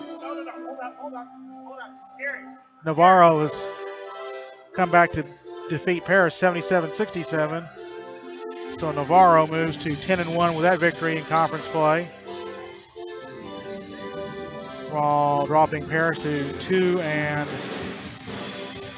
It was Trinity Valley rolling over Bossier Parish 115-47. So it keeps Trinity Valley unbeaten in conference play at 11-0, and drops Bossier Parish, or 12-0 rather, I should say. And then it was the Blinn Buccaneers falling to Angelina 89-86. So now the race in the South really beginning to tighten up, as right now you have San Jack leading the race at 8-3. Angelina now half game back at 8-4, and Lamar State 1 game back at 7-4. Lee at 6-5. We're waiting for the score from Jacksonville and Coastal Bend. Assuming Jacksonville takes care of business there, they would be 6-6. Blinn with their loss now 4-7 in conference play. Let's take a look at the numbers from our ball game. For San Jacinto, they were led in scoring by Ilker with 14 points, 13 for Candido Saw. Josh Huntley had 10, 8 for Corey Davis. Jarrell Cook had 7, 6 for Jabril Faulkner, 5 points for John Mitchell, 4 points in the ball game for Konstantin Kulikov, and 1 point for Donovan Greer. For Lamar State, they were led by Jordan Harris with 23 points, 21 for Colton Weisbrod, 17 for Mami Diawara, and 12 for Freddie Williams Jr. Those are the only 4 players that scored in the ball game for the Seahawks, but they did enough to get the victory here.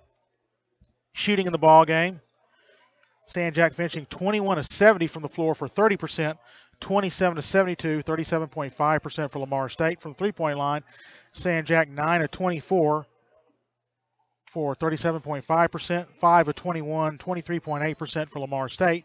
Free throw shooting just 50%, and that's a big number for San Jack, 17 of 34, and it was 14 of 29, under 50% at 48.3 for Lamar State. Rebounding was all even at 56 apiece. San Jac led on the boards by Josh Huntley with 10. Adding 7 boards, or 8 boards, I should say, and a total of 6 in the ballgame for Candido Saw. Weisbrod led the way with 14 rebounds for Lamar State. Diawara had 11 and 10 for Freddie Williams Jr. San Jac had 11 assists on their 21 field goals in the game, led by Corey Davis with 4. Candido Saw had 3. 13 assists on the 27 field goals for Lamar State, 4 apiece for Diawara and Harris. Block shots in the ballgame, just 1 for San Jac, that was by Saw, and a total of 1 block shot for Lamar State, that was by Christian Albright. Steals in the game, 2 for San Jac, 1 apiece for Cook and Greer, and 6 steals for Lamar State, led by Albright and Freddie Williams Jr. with 2 apiece.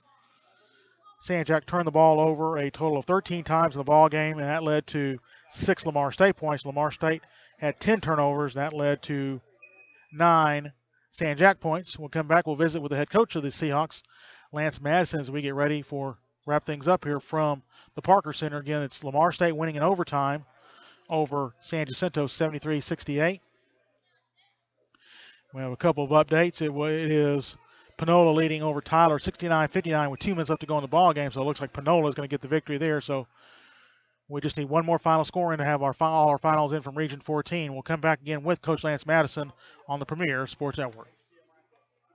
We had a record-breaking year. So let's celebrate with low prices on every vehicle in our giant inventory. Get a new 2016 Ram 4-door for only $26,900. That price includes warranty forever. Shop MidCountyDodge.com.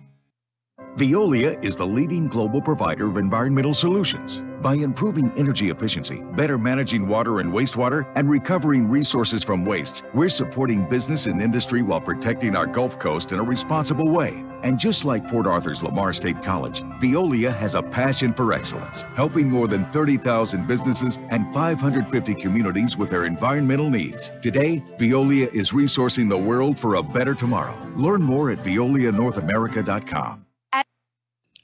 Back on the postgame show, we're joined now by Jordan Harris, who finished the ball game with 23 points, and that's just a very tough physical game. But you guys had a lot of resiliency after they forced the overtime to come back and win it. Yeah, we just had to have a lot of toughness, and Coach Madison preaches that in practice every day, and we just came out tonight and had to play tough. And he talked about in the pregame and I'm sure he talked to you guys during practice about avoiding turnovers and avoiding the runouts in the other way. And look, you guys did a pretty good job taking care of the basketball. Only 10 turnovers in the ball game. Yeah, that was very important in this game. This team likes to get out in transition and run. If we prevent them from getting out in transition, we'll be pretty good. And we did tonight. And you got your shot going a little bit in the second half. You're one of those guys that's kind of that heat check shooter. Once you get hot, you feel that rhythm. You really start gaining your confidence in your shot. Yes, sir. I wasn't hitting shots in the first half, but I knew in the second half I just had to keep shooting.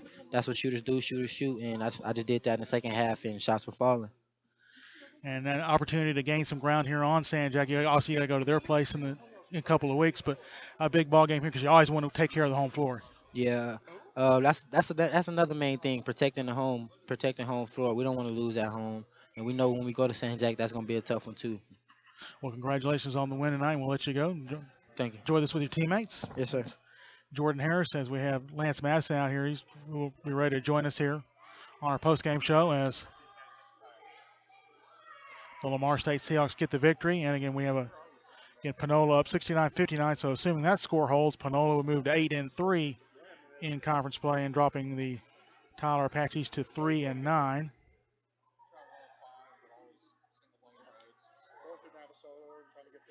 And, man, Tyler just continues to have their struggles. So we'll go ahead and take one more break here as Lance Madison over talking to one of the newspaper guys. And we will come back here with Coach Lance Madison on the Premier Sports Network. At Mid-County Dodge, we had a record-breaking year. So let's celebrate with low prices on every vehicle in our giant inventory. Get a new 2016 Ram Heavy Duty Crew Cab 4-wheel drive for only $35,700. That price includes warranty forever. Shop MidCountyDodge.com. Everyone knows that some things are just better left to the pros. Take skydiving instructors. So I think you just jump and pull one of these cord thingies. The same goes for bowls at Genghis Grill. which is why we now offer chef-made bowls like Kung-Pao chicken for only $8.99. Skip the line and order a bowl right from your table, or take matters into your own hands and build your own. The new $8.99 featured bowls at Genghis Grill. Seize control.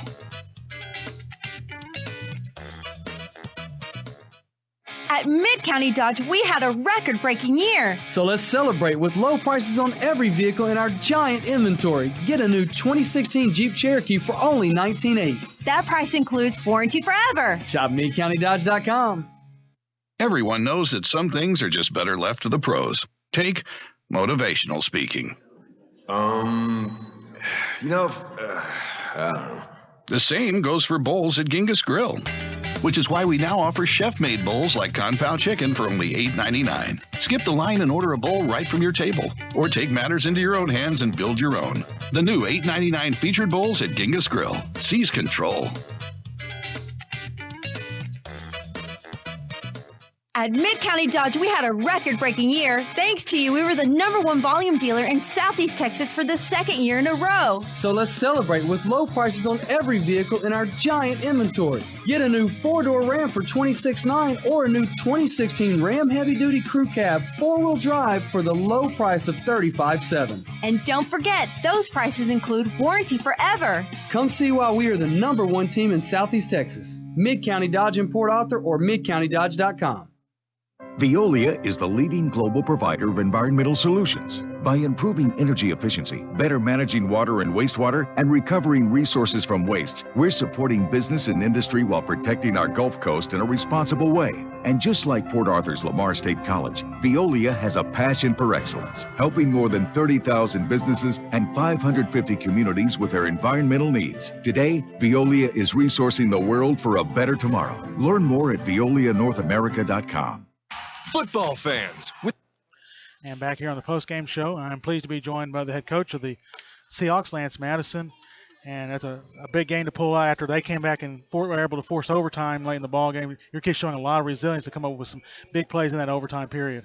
Yeah, we were in that situation before at Trinity Valley, and I think we learned from that. And, I think the guys just mentally got focused and got a little tougher and dug in and got some stops. And I thought we were physical in overtime where we kept them off the glass. And then, we just had some big plays defensively. And then I thought offensively we just kind of held the basketball and took what the defense gave us and was aggressive and made some buckets. And one of the things you talked about in the pregame was avoiding turnovers. I thought your kids did a pretty good job of handling the basketball, not allowing them those kind of runouts and easy transition baskets, which they feed off of. Yeah, I've played Sanjack now for 4 years, and that's something that they do well at. They force a lot of turnovers in the front court, which leads to breakout points for those. And the key for us, and like I told the guys, was we can't give them transition points. Where their bigs get out and get layups. We can't turn the ball over in the front court early in our possession, which leads to breakout points. And then we can't let them get offensive putbacks. And I thought we eliminated all three of that tonight. And, it was a low-scoring game. But, defensively, I was proud of our guys. I thought we did a good job defending them. And, I probably should have went zone maybe a little earlier. And the guys would hit the free throws. We probably never had the overtime session. Yeah, I thought our kids also did. Yeah. Both teams, I think Scott Hernandez going to look at that stat sheet and say we got a lot of missed free throws too. Mm-hmm. That's been our Achilles heel, and as a coach, you work on it and you stress it, and you got to be careful. It's such a fine line. I mean, sometimes you can overwork it and practice it, and it becomes a mental block. And we've got guys that are good shooters. If you're good shooters, you should be able to go up there with free throw technique and knock down free throws, and it's just all confidence. And maybe it's the key is getting the right guys to go up there and shoot them.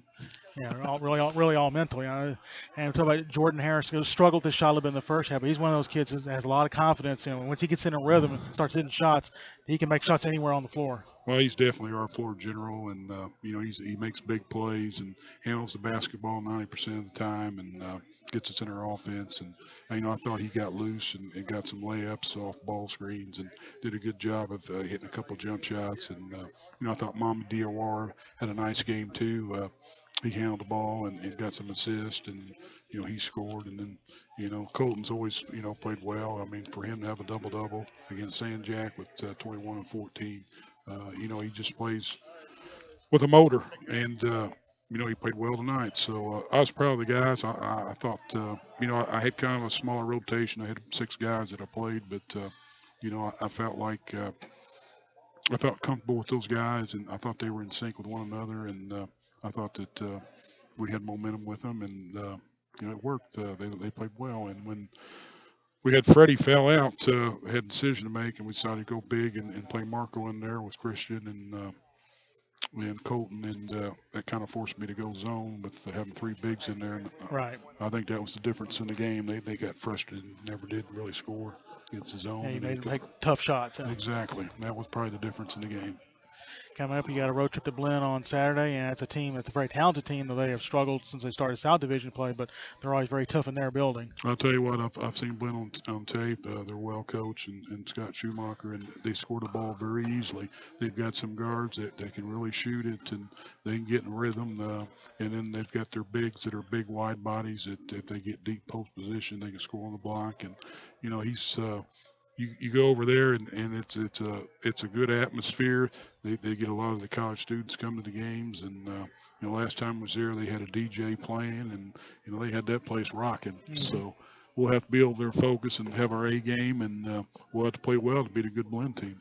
Well, with Angelina winning tonight, that's now a 1-game separation between the top 3 teams. So if you can steal another one on the road, that would be huge in trying to get one of those top 2 seeds. Yeah, we just kind of take her 1 game at a time and play our next opponent. And in this conference, if you look ahead, you get beat down, and if you start feeling good about yourself after a win, you get knocked down on the ground. So we got to keep the grind going and stay focused. And right now we're playing good basketball. We got a lot of confidence, and hopefully we can move forward and continue. So keep it going. Yep, exactly. Well, congratulations on the win tonight. We'll see you on the road on Saturday, going to Blinn to take on the Blinn Buccaneers. And so Lamar State gets the overtime victory here, 73-68. Next up for the Seahawks will be the road trip over to the physical education building on the campus of Blinn College as they'll take on the Blinn Buccaneers. That'll be a 3:30 pregame, 4 o'clock tip-off, we hope, as we expect that to be a part of a women's-men's doubleheader. And that's going to wrap things up tonight here from Port Arthur, Texas. And so for Larry Cooper, this is Kyle Nickel from the Parker Center, as once again the final score in overtime, Lamar State wins it 73-68. Good night, everybody. You've been listening to a special sports presentation of the Premier Sports Network, the new generation of sports broadcasting and a proud part of the Premier Entertainment Group. All rights reserved.